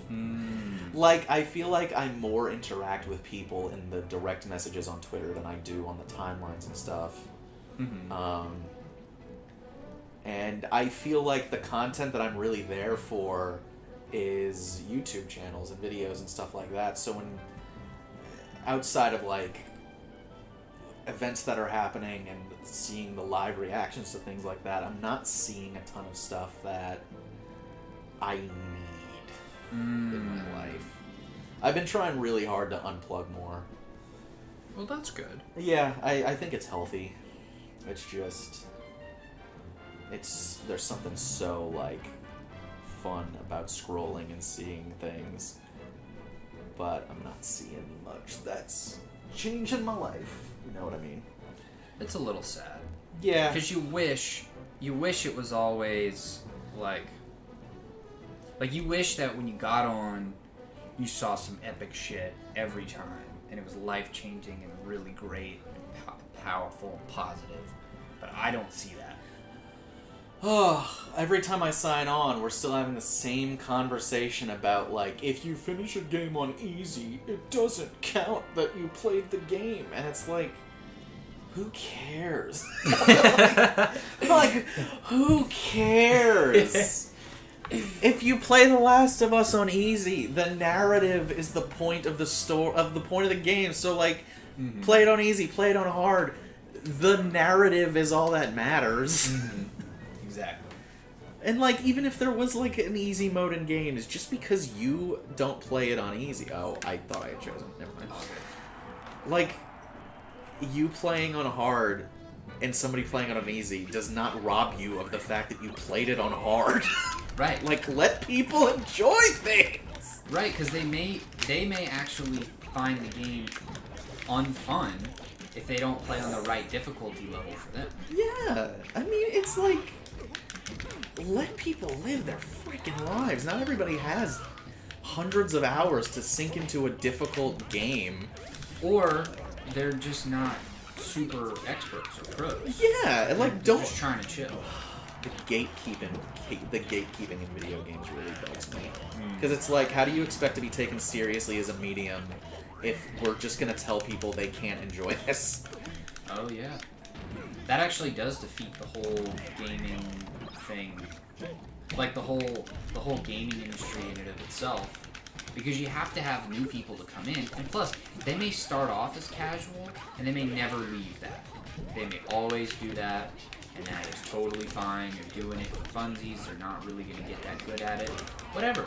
If you want to be a professional fisherman on World of Warcraft, and that's all you do, then hey. Hey, if you're a professional fisherman on World of Warcraft, I want to talk to you. Like, I gotta know, why aren't you doing it in real life? Like, is it just relaxing for you? Right. Like, do you find the fish more interesting? Like, what's the motivation here? Do you live in a landlocked part of the country? You know, like there's something super fascinating about it. You know, I actually know a guy. Really? I do. Oh, that's awesome. I do. He's one of my dearest friends who actually got me started in video games all those years back. And he happens to be one of the best fishermen in WoW that I've ever come across. Well, that's freaking cool. Oh, it's totally rad. He's awesome. Anyways, yeah, no, totally. So, I totally feel like that is something that is kind of self-defeating. Yeah, because it is. People are going to play at whatever level they play on. I know, and it's just like, it's in the game. You're meant to play it as such. Totally. Totally. No, I totally hear you. Like, even with Mortal Kombat, right? Yeah. I had never played a Mortal Kombat. I had never owned a Mortal Kombat game before Mortal Kombat 11.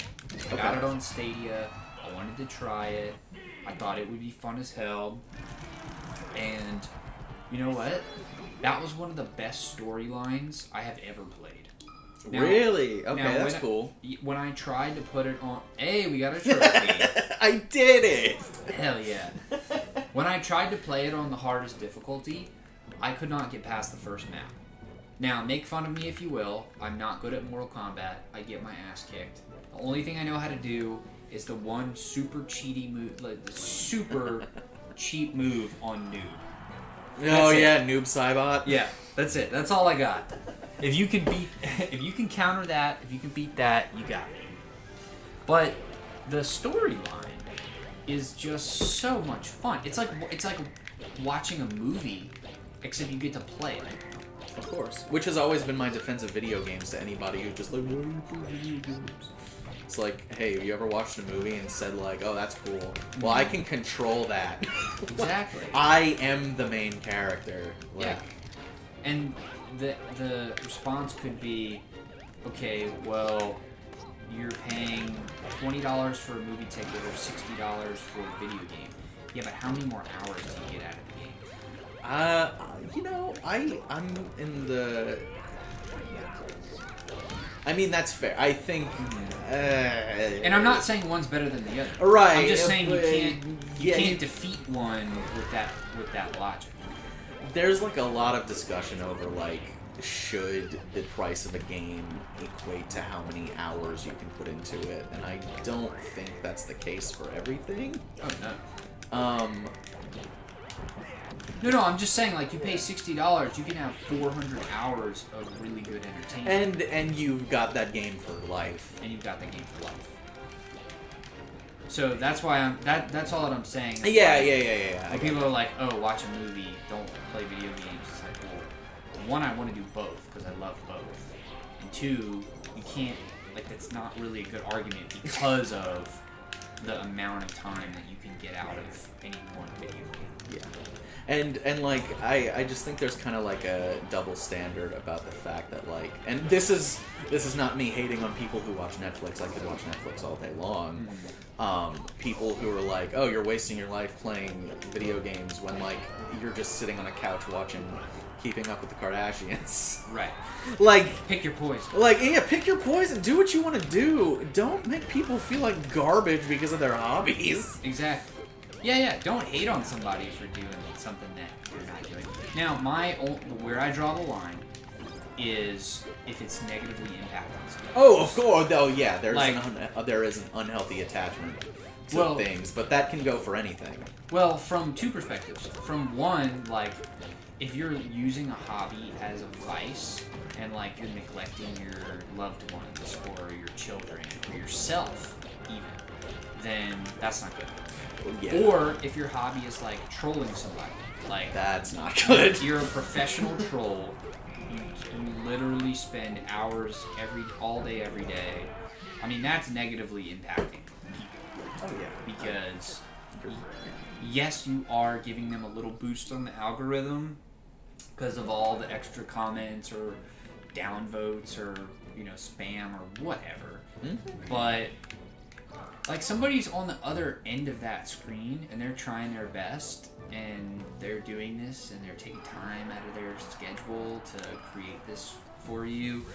To just be a professional troll to me just seems like a waste of your talents. Like if you're that persistent about something, think of what else you could do that'd be so much more. Yeah, imagine doing something worthwhile. Exactly. So, yeah, no, but But anyways, we kind of got super off topic here. Yeah, So, what were we talking about? so I kind of want to wrap up and make sure we get the full picture for you and for the future. So paint us a picture of like what you see as your path from here on out, and you know what your that little cloud thing. You know, what's your path from here on out? What are you excited about moving forward in the future? I want to say that I'm excited about keeping the channel going, continuing to refine and get better with every video. Just keep staying healthy with it. I think having this thing as an outlet, especially over the last year, where when I couldn't leave my house, I still had this thing that kept my brain active and like working towards something. It kept me on schedule, you know? Like it gave me structure in a year without structure. You knew what day of the week it was. I knew. No. Me neither. I knew when it was Wednesday, which is the days I post, but other than that, I was just like, it could be Saturday, it feels like a Monday. Like, everything's... Hey. Hi. You coming to hang out with us some more? Okay. Yeah, come in. Come watch. I wanted Okay. Uh-oh. We got a hard out in 30 minutes. That's right. No. I mean, they're just gonna be upstairs, so if you figure out Gotcha. upstairs, you can have it. Got it. Thanks, babe. Nice. All right. See how thoughtful she was. She didn't want to interrupt our stream, but she needed to tell us about Some very important pressing information. critical. So when the information. roof starts a knocking, We're come not a-rocking. shocking. Yeah, exactly. That's funny. Oh man, dude, I'm so glad that you. So glad you came over today. So glad we're doing this. Yeah, I'm finally happy this 6-month-long project of plugging the GameCube into a computer. That's right. It's We finally did come to it. fruition. We finally did it. I'm so excited. Yeah, it's been this was the year I really got into modding GameCubes and stuff. Oh yeah. How did that whole thing start? Because you're now so advanced with it. I feel like every time you come over, you come and you bring your toolkit and you tweak stuff for me, and I'm just like, oh my gosh. Yeah, like today Am I we fixed watching all the those Houd- busted sticks. Yeah, am I watching the Houdini of GameCube modding right now? Like, this is awesome. Yeah, so in 2016, which was like the summer of Pokemon Go, I started modding Game Boys. And, you know, it was the summer my grandma passed away. I needed some healthy outlet. And what I've realized is I get really into electronic modding and stuff when I need to, like, grieve and things like that, which sounds very sad, but No. it's like it's an outlet. It's an outlet. Like it uses 100% of my brain, which means I can't focus on the things that I need to like. It's creative. It's creative. It keeps me, like I said, focused, and it basically keeps things a little bit more fun. And finding a problem with something, like buying a broken Game Boy off of eBay for super cheap from somebody who was like, it's the end of the road for this thing, and then being able to fix it. Like, haha. Yeah, like I brought this thing back to life, and now it's better than it was. There's something really satisfying about that. And so that was also the summer of Pokemon Go, so everybody was super into Pokemon. Everybody was trying to whip out their old Game Boys, play some Pokemon Red, Pokemon Blue, Pokemon Yellow. And I got really into Pokemon Go that summer because it got me out of the house when I really needed to be out of the house and like doing other things. I love Pokemon Go for that reason. I think that was the closest we got to like getting casual gamers on board with video games, because there were people my parents knew, like 50 and 60 years old, being like, "Hey, have you played Pokemon Go?" And my parents were like, "What?" That's hilarious. They were like, "Yeah, it's like, it sounds dumb, but you get to be a tourist in your city, going to like Pokestops and finding new things." And I didn't even think about it Yeah. from that perspective. it was such a cool, like, moment in time where everybody was hanging out, and, like, everybody across all ages was just having fun. Mm-hmm. Like, there's very few games that can, like, bridge that gap, you know? Exactly. And, so that summer I got really into modding Game Boys and stuff because I wanted to play, like, a real Pokemon game, because I was just really into Pokemon at the time, and regular Game Boys were getting expensive because of the demand of people wanting to go back and play these games. Right. So my only way to do it was to fix broken ones in, like, an affordable way. And so it was after learning how to mod Game Boys that I realized everything can, like, a lot of stuff in your life that you think is broken can be fixed. You just have to not be afraid of failing. Because it's already broken. Right? Right. Like, it can't get more broken. Like, I guess it could get more broken, but, like... But it's already broken. But it's We're already there. broken. We're already at a point where it's not usable. If you break it, there's no loss because it wasn't already screwed up. Right. Like, yeah. Like, it may get more broken, Yeah. but we're already at the point where it's broken. Yeah. So, like, with that mindset, I fixed my girlfriend's radiator in her car with no prior knowledge of fixing an engine. Wow. But I used, like, her dad and I opened up the engine, took the engine apart, fixed the radiator. Works totally fine. Haven't had any problems Whoa. since. Same with the door. Like, it's... Starting that has given me this kind of mindset of anything I find that is broken can be fixed. Yeah. Wow. Dude, what a powerful life lesson. Yeah, I try to approach every problem with that mindset, where it's a problem now, but it's only temporary, and we can fix it. And if not, no harm, no foul. And so... That's probably the most important life skill you can have. Yeah, The being ability open to to fixing be problems. The ability to be okay with failure, and to know that if you try hard enough, you have a good chance of succeeding, and you can do it. Yeah. You can fix it. Yeah, I think so too. And there's always a way to find out how to fix something. So I got into modding GameCubes this year because my GameCube that I bought at the beginning of college for $20, Right. was starting to have issues reading discs. And I was like, oh no, I hope my GameCube's not on the way out. I wonder if I can look up a way to fix it. Right. Because the thing about these consoles is there are companies that make replacement parts all the time. Because now they're so cheap to make that, like, it's approachable for hobbyists. So, not our best. Definitely not. So, basically, my GameCube was having an issue with the laser not being strong enough, and I assumed that I was going to have to replace the laser. But before I went and bought a new laser, I was like, well, I wonder if anybody else has had this issue.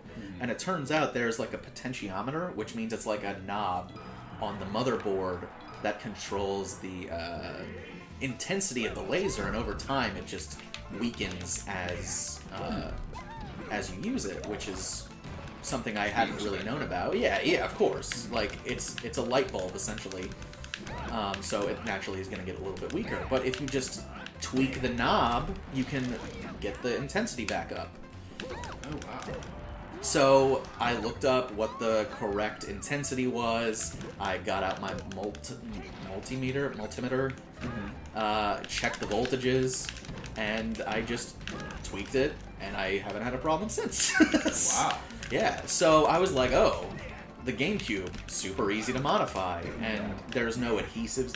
The one thing I cannot stand when repairing things is adhesives. Like glue? Like glue and tape. I hate heat guns. I feel like I'm doing something wrong. Like, this wasn't supposed to come apart. So the GameCube is the easiest console I've ever opened up. Maybe, like, the Game Boy is pretty easy. But I'm talking about, like, consoles. Yeah. And so then I realized, oh, if I can just buy broken GameCubes, oh, that's you.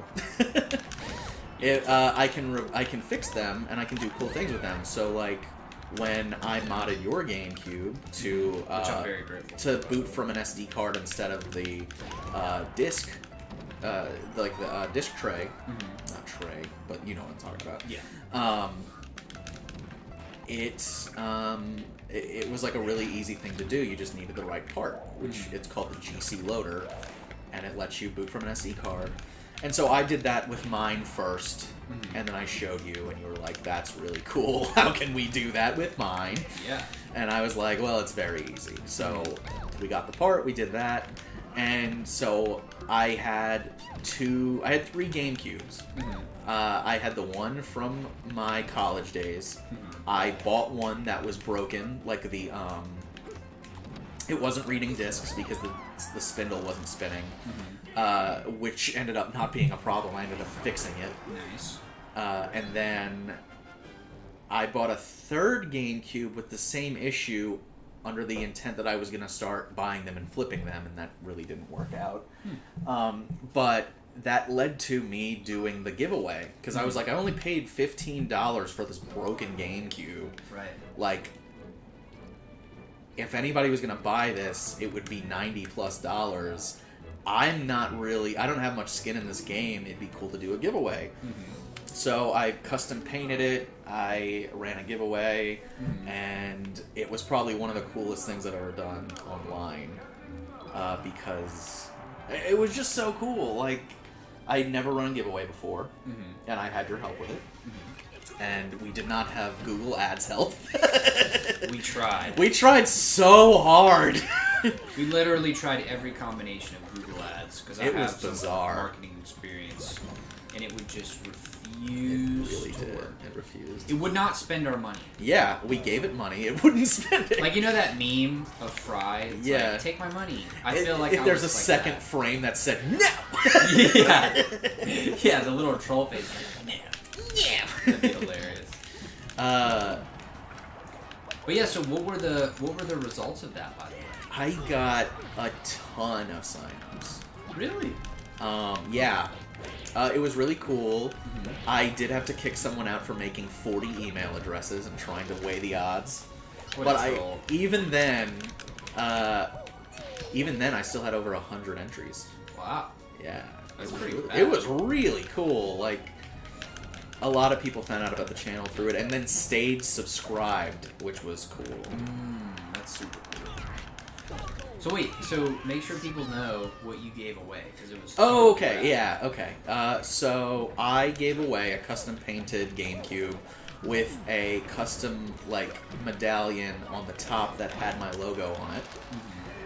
It was custom modded to have a yellow power indicator light that matched the color scheme of the channel, which was really... I was really proud of that. That was fun. I did fry a controller board doing that because I accidentally put the LED backward. Uh-oh. But that was an easy fix. That was like a $3 part. Nice. I replaced the clock battery so like it could still keep time and stuff, and will for the foreseeable future. And I gave away like an OEM Indigo controller from Nintendo. I also was scammed. Like a seller from AliExpress had a listing on eBay selling used official Nintendo controllers. And so I ordered a teal one because that's like the background color I use for my thumbnails. I was like, oh, that's a cool little, like a little nod to the channel. It's like a teal controller. It matches like the thumbnail. And I was really excited about it because I hadn't seen a teal Nintendo controller in person. And the price was about right, so I didn't think anything of it. Yeah. There was nothing fishy about it. Like, the pictures were all OEM controllers. They were just selling a bunch of them. It was just a knockoff controller, and they dipped and took my money, so I gave that away too, and made that a fun little, like... Gag gift. Yeah, like a gag gift. I literally, like, said, give it to a brother or someone you hate. Because it was a garbage controller. And Give it to your brother or someone you hate. and I gave away 4 games that I had featured on the channel before. It was Need for Speed Most Wanted, Splinter Cell, 007 Everything or Nothing, and Did I say Resident Evil already? No, you said Need for Speed. Okay, Resident Evil. So that's the 4 games. Nice. Oh, and a memory card. It was a pretty big giveaway. That's a hefty giveaway. Yeah. I literally, like... You went all out. Well, every single time I was like, alright, I'm done. I was just like, well, they kind of need this. Like, at first it started with just the GameCube, and then I was like, well, GameCube prices are... Like, the games prices are going up. How can I possibly give away a GameCube and not give somebody something to play with? And just expect that. Yeah, like, I don't want to give somebody something that they can't use right off the bat. Exactly. So I was like, alright, I gotta give them a game. And then I was like, well, what do I choose? And I was like, well, what if they don't like racing games? I can't just give them Need for Speed. Right. And so that turned into 4 different games across a variety of genres, just in case. And I was very fortunate. They were all complete in box for a pretty affordable rate. Nice. And it was like, and then I was like, well, then I have to give them a memory card. I can't just like, Exactly. I can't have them playing these games and not be able to save. So I got them a high capacity memory card. Nice. It was just like something. It was. So you're in it a couple $100 and a lot of hours of your time. More time than dollars. I'd say I probably spent less than $100 on the giveaway. But if you were to buy all these things by themselves, Oh my gosh. oh my gosh, We can unlock Game & Watch. live on the channel. I think it's you. I think it's Oh you. no! You got this, dude. Just whoop his ass. Oh my gosh. Uh-oh. It's proving to be a rather deadly foe. Oh, just smack him. Hit him with a good smack. Oh! Yes! Yeah! Oh, hell yeah. Now you have all the characters. Alright, thank you, dude. Yeah. That was awesome. I tried very hard. You did well. And now we then he play blew himself up. That's right. Because we haven't been able to beat these 2 yet. I don't know if you've been noticing. I have not. I've been so focused on talking. They're kicking our ass, so we gotta win. Alright. But anyways, please keep going. So, about $100 and a lot of time. But you know what? For all that my channel has given me, $100 was the least I could do. Oh yeah. And what was cool was it went to one of my Patreon subscribers, one of my first few Patreon subscribers. Wow. And it's so cool. He sent me photos of it with his like console collection. He didn't have a GameCube before, so it was just it was really cool. So cool. See, that makes it so worth it. So fun. Oh yeah, I was so happy to do it, and I'll probably try to do something similar for more milestones like that. That's what I was gonna ask. So, having done the contest, what would you next time? What would you do differently? What would you do the same? And how it can? Yeah. I think I try to promote it better.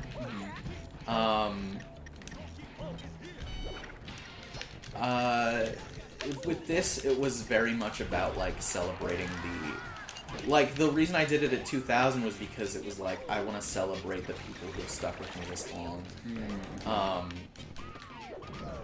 Because truly, I believe that there's a lot of great subscribers I have who are good people behind the keyboard. And so I think the fact that they took a chance on a channel as small as me deserves some kind of thank you. Because genuinely, like, without subscribers, I would not be where I am. Totally. Because my number would be 0 if I had no subscribers. Right. That's how YouTube works. But I think there's not much I would change in terms of like the giveaway itself. It was pretty smooth. Like, we set it up really well. Oh, it was very seamless, and I attribute that to you, like getting me away from the pitfalls of breaking terms of use like on YouTube because they're very particular about what you can give away, how you present it as a giveaway, what you can say, what you can demand people do to enter, and etc. etc. Yeah, I would say the biggest thing is don't make people buy something. To enter. Make it free to enter. Oh yeah. And then give them incentive to buy things so that they can have a better chance of winning. Yeah. That's kind of your. Yeah, and like you just got a bunch of extra entries if you like pledged $1 on Patreon. Because I'm very much aware that like we lost again. in the last year, like money's very tight for a lot of people, so I didn't want to penalize somebody for not being able to support. Yeah. You know, like just watching is enough support. Like just subscribing is enough support. Like you can do extra, but like just the fact that you're here means a lot. So. And on that note, I want to give a shout out to our everybody who's with us now. Thank you very much. Thank you. So cool. So okay, so you promoted a little bit more. Differently. I mean, we tried to do that. We tried really hard. Like they would not do it. And I'm like very good at Google Ads, and I've done like a lot of advertising in my day. I've spent probably. All in all, I've spent over $100,000 on ads in marketing in my lifetime, on paid ads. And it's a heck of a number. We still could not get it to look. So maybe we would look at a different platform or something? Maybe so. It's just weird that YouTube wouldn't take our money. Right, because you want to promote a YouTube channel on YouTube with YouTube ads. Yeah, that's it what seems you want. pretty like a no-brainer. Yeah. And that's what they're there for. Yeah, it's they're YouTube there for ads. Right. So that was very odd to me. Ooh, I was trying to ledge garden. Yeah, I think that's what I would do differently. But in terms of the giveaway, like I mentioned him before, Lico the Lotad, he was like, well, now you've set yourself up in a corner where you have to just keep going bigger and bigger with these giveaways. I was like, I don't know about that, man. I'd love to, like, maybe when I hit like 10,000 subscribers, I'll give away a GameCube, PS2, and an Xbox. Well, that would almost seem like three different things. Three different content. Like, I don't think you have to do something that's more expensive, because that's a badass prize. And right now, what exists now is one of a kind. Yeah. I think as long as it's still like one of a kind, then that would be badass. That would totally be cool. But anyways, we're talking. Yeah, we're talking way down the line. Hopefully not too much further. You can get 1K. It's me versus Lane. If we can get 1K subs off of one video, and you're at roughly 2,500 now. Yeah. Like, hopefully it's not too much for that. It's just the lightning in a bottle. It's hard to catch. Yeah, totally. And I've tried to do, like, I've tried to repeat that success, like I've said earlier, where, like, I'll see a game coming out, so I'll try to publish a video a month in advance about that series. And it hasn't taken off like Tony Hawk Pro Skater, but I think that's just, that speaks to how, like, hungry people were for Tony Hawk and stuff. I think so, too. Because, honestly, here's a little peek behind the curtain. But I know that if I ever need a boost, I just make a Tony Hawk video, and it does better than anything. Well, you know what, though? I think it speaks a lot to what you're trying to do, that you haven't just solely spammed Tony Hawk. There's only so many Tony Hawk games out there. And honestly, I have one left, and that's going to be it for a while. It's scheduled to go out in like 6 weeks or so. Well, like, I could see, you know, somebody does a Tony Hawk video, it takes off, the only thing you see on their channel moving forward is Tony Hawk. There's just not enough Tony Hawk stuff out there. Like, I mean in terms of games to cover. Well, like, I could see... Okay, so let's explore that for a second. You could go game by game and you could give a breakdown of every combo and how to do it, how to get max points, blah blah blah. I think there's better sources out there if that's your goal. Well, I'm just saying that Yeah. But I think that would be. I don't think that would fit in what my channel. Exactly. That's what I'm That's saying. that's not the brand identity. Exactly. For lack of a better phrase. Well, that's what I was saying. Is I'm really glad you didn't sacrifice your channel and your content and your identity for views. Yeah, I play Tony Hawk games because I like playing them, not because they give me boosts. Right. But I just honestly have the itch to play Tony Hawk games a lot, and it also just happens to be that people like videos about Tony Hawk. Now, do you think because you love the games at that level, like that, do you think that's your favorite series of all time? Or in contention for it? Probably. I would say it's probably in the top 10. Do you think that your excitement for it is what made that video so good? No, because that was the negative video. And it wasn't even that negative. It was just like I literally end the video by saying, when it all comes down to it, Tony Hawk is Tony Hawk. It's going to be fun wherever you play. It's just, if you're going back, play them on X, Y, or Z console, and you'll get a better experience, but it's Tony Hawk through and through no matter what. So, technically that was the most negative it's been. And even then, it's like, I don't know. Part of me doesn't like the fact that my negative video was the one that got really big. Because in another way, like, one of my most popular videos is my other negative video, and that's Thrillville, which I wish I would have never posted. Really? Yeah. For what purpose? Why I wish I never would have posted it? Yeah. Because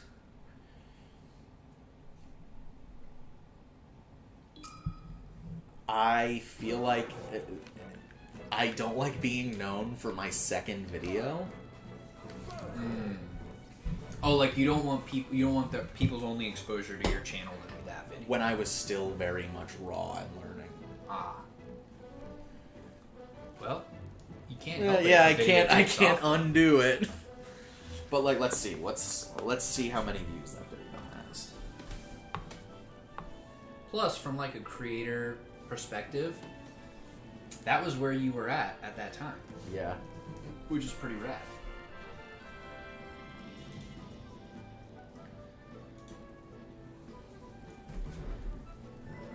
All right, I'm gonna turn team off. They keep changing the way YouTube Studio looks on mobile, so I need to figure out how to view it.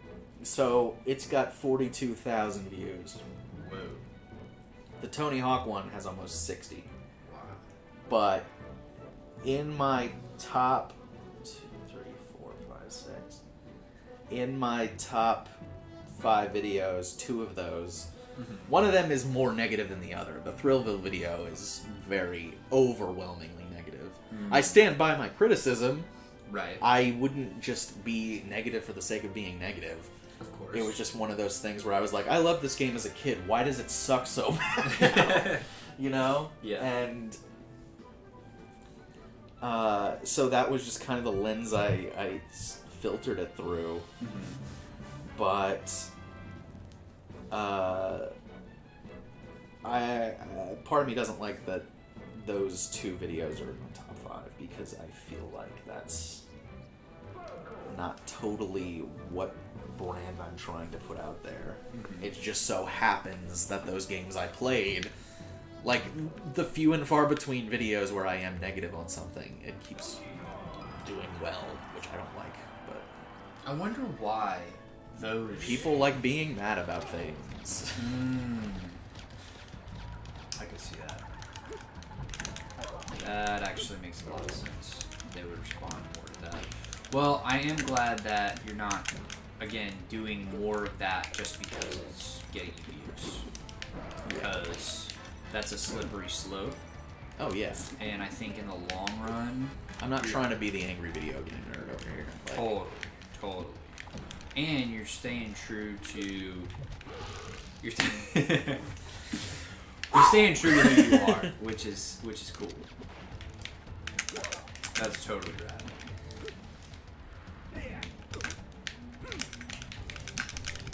Dude, are we getting super serious with this right now? Yeah, we're getting real quiet. That's funny. But yeah, that's cool, man.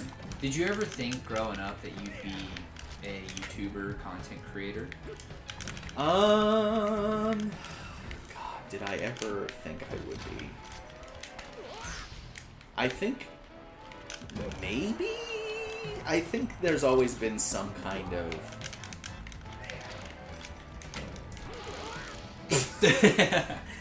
I think when I was a kid, I more romanticized it without any plan of actually trying to accomplish it. Like you looked up to YouTubers? And Oh yeah, I watched. I mean, I want to say that I've been watching YouTube more than anything since like 10th grade. So I've always had a very deep respect for like Let's Players and stuff like that, and like the algorithm shifted, so Let's Plays aren't viable anymore, and it's like all these people who made a living doing one thing now have to change everything they're doing to appease this algorithm. And hello, Hey, what's up, Gamerland Shorts? how's it going? Glad you could be here. Yeah, glad you could be here. Thanks for joining us. But you know, I don't think I really had a plan for it until I actually bought the equipment in college, when I thought my roommate and I were gonna actually take it seriously and just, you know, college being college, you gotta focus on school and you gotta focus on everything else, and it's you gotta focus on it. So I had all the equipment, and I think it wasn't until after I didn't get hired out of school that I realized I needed to make a change, and that's when I really formulated the plan. So I don't think it was ever really something I thought seriously about until after school. Interesting. Yeah. That's crazy how life will set you on different paths. I mean, I didn't ever think I would be a gamer, content creator person. Well, I remember it wasn't that long ago that you were like, I have to delete League of Legends off my computer or I'll spend all my time doing it. And I was like, oh wow, like you must really like that game. And then you kind of deprived yourself of it for a while because you were focused on other things. Like it wasn't like an unhealthy like thing. It was just like, oh, you've got other responsibilities and priorities. Totally. It was like, I have something that I'm really... Ooh, the 9 hammer. I have something that I really have to do, and I'm not able to do it at my best when I really want to play this video game. And it's a game that I love, and that I'm really passionate about. But, to me, if I'm doing it just for funsies, and I don't have a goal in mind, it's hard for me to really stay motivated, and I don't feel good with it. Yeah. Like, I will put in the work to do what I want to do and to be the best and to give it my all. As long as I have like a goal in mind that really inspires me. But if it's just to play, like I'm still gonna do it because I love video games, but I'm not gonna like devote myself to it completely. Yeah. You know what I mean? But now it's got to feel good to be devoting yourself to something you love. Oh god, it's so fun. It's so fun. Like, I mean, we were talking earlier off stream about the troll yesterday. Yeah. That came onto the stream, and like, that was so much fun. It was so much fun to be interacting with that troll in real time. It was hilarious. And then right after that, I had one of the best games ever from a fun. They call it a banger. That game was a banger. It was one of the most fun games I've ever played, and we caught it on stream. and they were. I think that was when we had the most viewers on the stream that I'd ever had at one time for the game industry. And so, like, to have that all happen, and you know, I really only because I've been out of town, and you know, there's been some natural disaster stuff happening. And so to finally be able to be at my house streaming, it's like a breath of fresh air. Like, I feel like I can finally create what people don't do. And then all this good stuff's happening from it. Like, we get to do this, get some cool people that are tuning in. Yeah. So it's like, yeah, totally. So that's awesome, though, that, you know, like, the type of person that you loved since the 10th grade, and you had all this admiration for, you are now that person. Bacon. You are now that person. That has to be cool, right? Yeah, and for people to reach out to me and say that I am to them what these other creators were to me, in some cases, like, I mean, it makes everything worth it. Totally. Even more worth it. Oh my god, yeah. Like, doing YouTube is not a chore. I hope it's not coming across as that. But no. But, like, I've started to realize, like, making people happy with my content, or making them think, or, like, exposing them to new games, because, like, every video's goal is different. But the fact that, like, I'll get comments that say, like, mission accomplished in so few words, like, it's like, cool, I'm doing what I set out to do. And yeah. That's really important to me. And it's why I've never thought about giving it up. Right. You know? Oh, you can't. There are people who love it, and they would be deprived. But the cool thing to me is, you've had so much success in such a short time. Like, I know you've been putting in a lot of work, and it's been, how long has it been since you first started? Like a year? 2. 2 years? 2 years. So 2 years in, and you have a loyal fan base to where whenever you post a video, you know you're getting a certain number of views from people who are subscribers, who look forward to your content, and who actually care. Yes, I think that's been unbelievable. And I brought this up before our, like, intermission. I was talking to Mini-Me, that content creator, and I asked him, like, how do you think I'm doing? Like, what do you think I could be doing differently? And he gave me a ton of great advice. Like, he said, while you're small, you should experiment what works for you. What do you like doing? And that's always been something that I've been trying to do. I've been trying to experiment and find what makes my channel different than others. And especially in the last year, I think I've really honed in on that. And he was telling me that he didn't get 1,000 subscribers for 4 years. Yeah. And when I hit 1,000 in a little over 1, I was like, okay, I feel like I'm doing something right here. And so it was 1,001, 2,502. That is, you're increasing at an increasing rate. So you have you're accelerating. Yeah. Which is rad. Yes. Well, that's cool. So what's the next step? I mean, do you see doing more giveaways? Like, how do you grow more and expose yourself to more people? Or are you even focused on that? I think what keeps me sane is just making videos I'm proud of.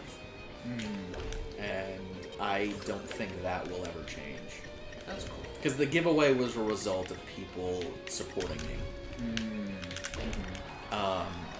And being appreciative. Like, I really want to give back to the people who have supported me, and that's what that came about. Like, it would have been cool to, like, promote it and get really big off of it, but, like, when it boiled down to it, I wanted to celebrate the people who had stuck with me. Yeah. And I was really happy when it went to somebody who I knew would appreciate it. Because you didn't choose. No. It was random. It was random. It was random. It was 100% random. And I can attest was to that. Terrified. I was like, because it's one thing to, except I did disqualify that person who made 40 accounts. Of course. Like, That's literally counting up one. 2, 3. I was like, you really gotta be better than that. But, And so how do you keep that focus? Like, are you just keep staying focused on the quality, or like how are you? What are you focusing on when you're doing this creative?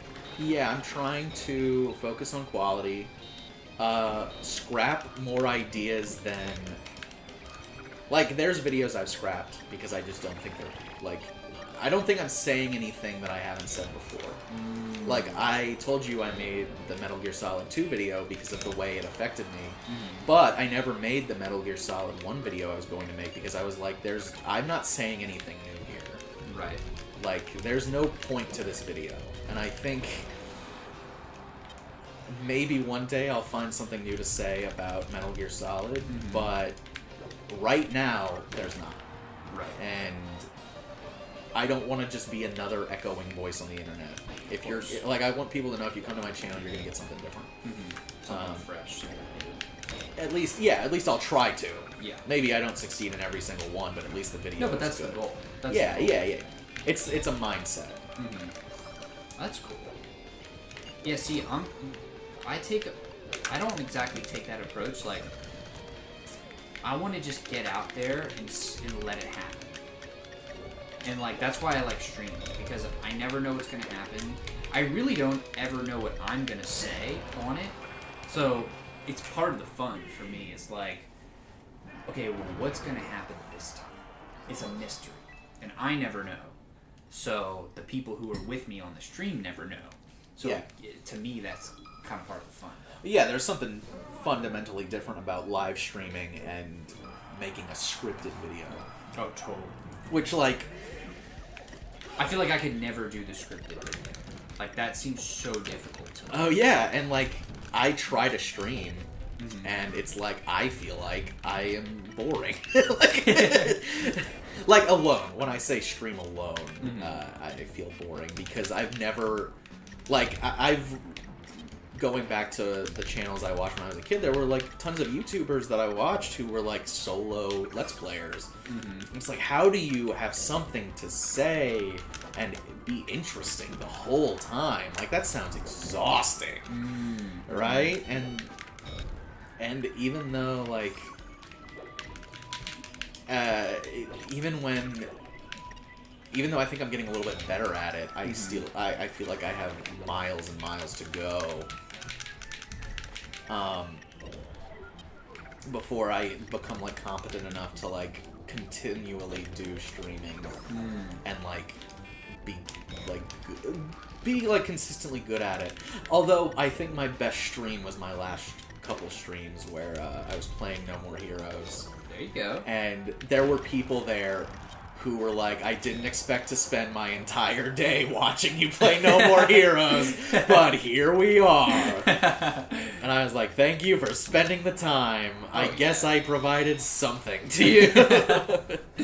But it was just like, it was so much fun because we hit this point where, like, there were people in the chat trying to feed me strategies on how to be bosses, and I was like, this that's is... cool. Yeah, they were like, well, maybe you could do this, maybe you could do this. Like, watch out for her, like, her charge attack. If she does this, it means she's gonna hit you. If she does this, though, it means that you're gonna be safe. And I was like, whoa. Like... That's cool. Yeah, and I was like, God, well, like... It felt like a very communal experience. Like everybody was playing together. Yeah, like, I was holding the controller, but, like, I couldn't have done it without them. And I think that was probably the most fun experience I've had so far. Like, I get it. Like, after that, I was like, I get why people stream, because this was a blast. It's so fun. I have my shield up. You... dropped it before it hit. Oh, you can hit me through the building? You can hit What me. is that, as Garbo? well. But you can also hit me. But yeah, that's really cool. Yeah. Well, see, you found your niche when it comes to streaming, because everybody's got to have theirs. Like mine is, I want to be 100% positive. Yeah. I want to be positive. I want to break through the toxicity, especially the toxicity that exists within the League community. And I'm trying to get better at the game and work on my fundamentals. So let's do it together. Right? There you go. Yeah. So I feel like that's where I really enjoy being, is in that space there. Like, I'm working on it. Camera. Yeah. I'm working on it. And then hopefully it's also entertaining at the same time. Yeah. Because you get some like when you're not trying to manufacture something, and it just happens to end up. I walked into that. It just happens to end up being awesome. That to me is the best. Like you weren't trying. It just happened to be that cool, and it was live. Like that is so rad. Oh. All right, we're tryharding for a second. Yeah. Oh God. No. Oh. Yes. See, like a moment like that, we couldn't have manufactured that. Yeah, there's no way. No way. Not if we tried. Oh, what a good game. I haven't beaten you as Game & Watch yet. Really? I could have sworn you have. No. Maybe. Just unlocked it. Okay. We got it. Let's do a best of 3. Okay. And then we've been gone for about 2.5 hours, so we'll probably start to wrap up here pretty soon. Yeah. But let's finish off with a best of 3, and then we will bid everybody adieu. Adieu. But yeah, so do you see yourself doing more streaming in the future? I'd like to. Mm-hmm. I think time permitting I will. Mm-hmm. But it's kind of tough. Yeah. It is tough. Because it's a whole different ballgame. Like, especially when I've already got videos that I need to make. Yeah. Like you have a responsibility. Yeah. I got the videos first. Well, no, I got class first, then the videos. But that'll eventually turn into work. Yes. You have work. And yeah, it's gonna be an interesting. It'll be hard to fit in streaming into that. Yeah, and I think that's why I try to shy away from the fact that I know people want me to stream more, because every time I run a poll saying, like, should I stream more, it's overwhelmingly yes. But the problem is, once you start it, I like, don't want to, like, back out on it, yeah. Exactly. And part of the thing is, like, people keep saying, oh, you should just stream while you play the games. And it's like, but then I'm not really focusing on the game. I'm focusing on the stream. And I think my video quality would suffer because... Like, I find that my best streams are, I'll play the game, make a video, and then stream the game after. So you kind of know what you're... You know what you're doing... You know what you're doing, but it's like, it's still fresh, kind of. Yeah. It's like you've played through it, you've reviewed it. Rip. Got it. Not the best way to start a best of 3. Best 5 out of 7. Yeah. No, I can't add more to that. That's cheating. But yeah, no, I totally understand what you're saying.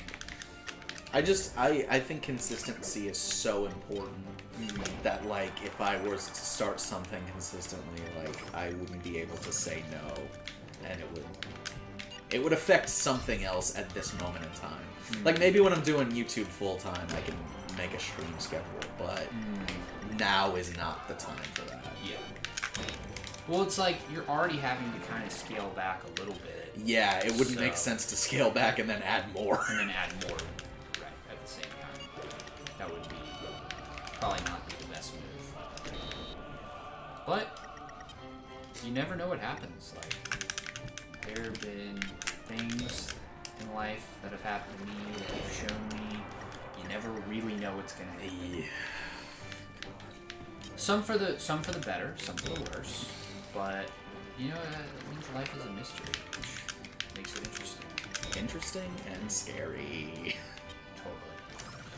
So, yeah, dude, this has been, you got me. Nice. Alright. Feeling good. 1-0 under 10. Alright. I think I gotta stick with Samus. You got to. I got to. Well, wait. We have to keep. This is the best of 3 Game & Watch v Samus. Okay. Oh, okay. Okay. Yeah. I gotcha. Oh no, I would totally not be playing Game & Watch. Okay. Yeah. I would switch to Falco in a heartbeat. That's my best champion. Gotcha. I say champion. I'm still playing. What are they? Are they called champions here or are they characters? Fighters. Oh, fighters. Yeah. He's my best fighter for sure. I wish there was a way for people to play with us. Actually, we could do that if we set up the Dolphin emulator. I think we should do that next time. We should. Because it should be coming in relatively soon. Oh, that would be so fun. Yeah, actually, that would be freaking cool. Yeah. And even if we don't have any viewers that like to play or have the ability to play online, we could still go 2v2 randos on the internet. That's true. And then we'll obviously tell them that we're streaming, and we'll invite them to join us on the stream. What we should do is, before that, we should put like a call a few days in advance if you want to play with us on X day. Be sure to set up the Dolphin emulator with all that stuff so we don't have to wait for them. They can just be ready. See, y'all are witnessing in real time how these experiments Ideas are formed. Dude, that's actually a really good idea. I want to do that. I want to do that for sure. Oh man, that's gonna be so much fun. I can't wait. And then, of course, we'll do a free-for-all. Oh, of course. At some point, so we'll mix it up. We'll have some fun. But that would actually be so fun. Maybe we could. You know what we could do? Do you know if any of your Patreon subs do play Smash? I don't actually. I can always put the call out. Well, because what we could do is we could do it for like a Patreon sub exclusive. Like you can. Oh, What the heck? that was awesome! Saved my life. But like we could do it for them, so if they're showing you love, we got to give them something, a little something, something special. I'll put a call out and see. Yeah, see if they do. If they don't, then we'll just do it normally or something, or we'll figure something else out. But I want to. Reward sounds a little transactional, but like I want to show love to people who show us love. You know what I'm saying? Yeah. That's a great idea. So if you're down for that, I'd be Absolutely. That'd be so fun. Yeah, that'd be super fun. But That's something I have not had, like a community game night. Oh, that would be so cool. Because I don't have that many online games. Like, because I cover so many old games, like, servers don't exist anymore. Right. Well, it shouldn't. It shouldn't for Smash, but well, there luckily is the community is so strong. I have no idea. Well, there was no online play in the original Smash. It's like a mod or something. Right. Which we gotta figure out. I have no idea where to even reach that. Oh, but, I'll figure that one out. Yeah. It'll be way easier since you have a PC. So Totally. Yeah, no, I got that one covered. There is a really good couple of places to go figure that out. So we're good. yes. But I think the cool thing is going to be to play with the like with our friends on the stream. Yeah. Stream with our online friends. Yes. Because I see everybody that's with us, everybody that's viewing, that's watching, that's subbed, like, you are a friend. You are our home. And I have much love for you. Yes! So is it 1-to-1? Let's go! 1-to-1. 1-to-1. This got surprisingly intense. Alright, Something I was not ready for. We gotta focus that. Big blue. Okay, wait, hold on. Since it's the last game, we should have a right to veto the stage. Okay, fair. Veto or not? Veto. Yeah. Yeah, I don't like this stage. This stage feels like the stage is more of a hazard than either one of us. Exactly. I think we should either do Pokemon Stadium or Corneria so that it's a flat, or anything that's like a flat, you really get to emphasize the fighting. We can do... I mean, we could even let's do Pokemon Stadium. I'm down for I'm really down for any as long as it's like a. I don't want the map to kill us. Yeah. I want the other one to kill us. Because that's how it should be.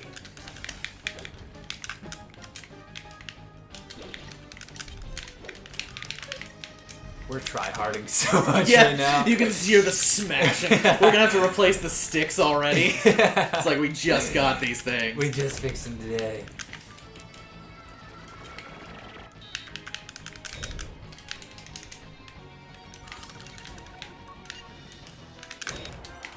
I just feel like I don't have a really hard smack.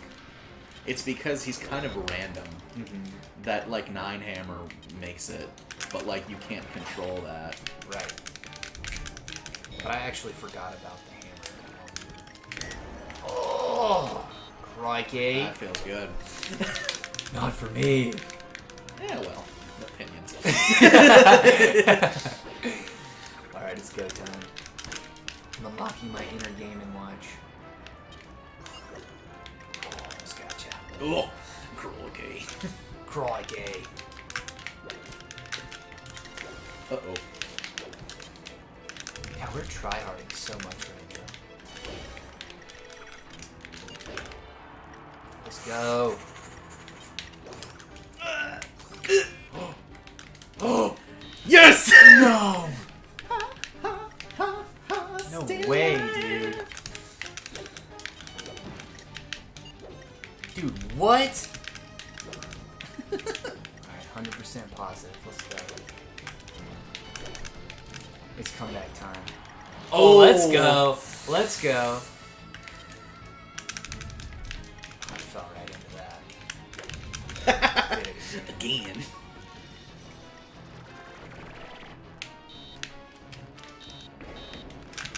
You know that thing eats it, right? No. What does it It do? does. My B down. It just makes it nullifies it. Oh, okay. But it doesn't, like, save it up. No.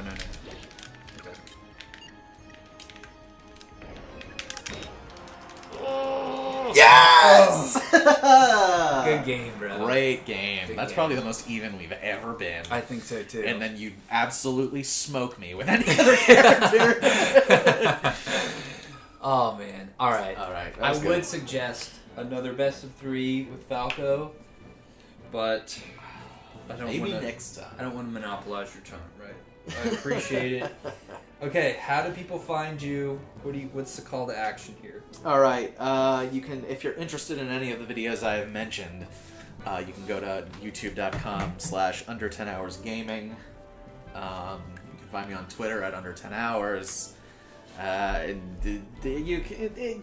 I'm not gonna promote my Patreon just yet. Y'all haven't even watched my videos. That's patreon.com/under10hours. Just so y'all know. All right. Well, I appreciate it. But this was fun. This is super. We got to do this again, and we should definitely look into getting people online with us. Online with us. That's The gonna be 2v2. freaking cool. That'll be freaking cool. So, people, I love y'all. Thank you. I'm going to actually end this stream, and then I'm going to be streaming some League of Legends soon. So, tune in immediately after this. And more importantly, as of right now, go follow Under 10 Hours Gaming, the man, the legend, and watch out for those giveaways because they're coming. So make sure to subscribe, do all the fun stuff. Go tweet at us on Twitter. We'll tweet you back, promise. As long as you're not a troll, in which case I'll probably tweet you back because it'll be funny. But anyways, thank you so much, and we will see you next time. Next time.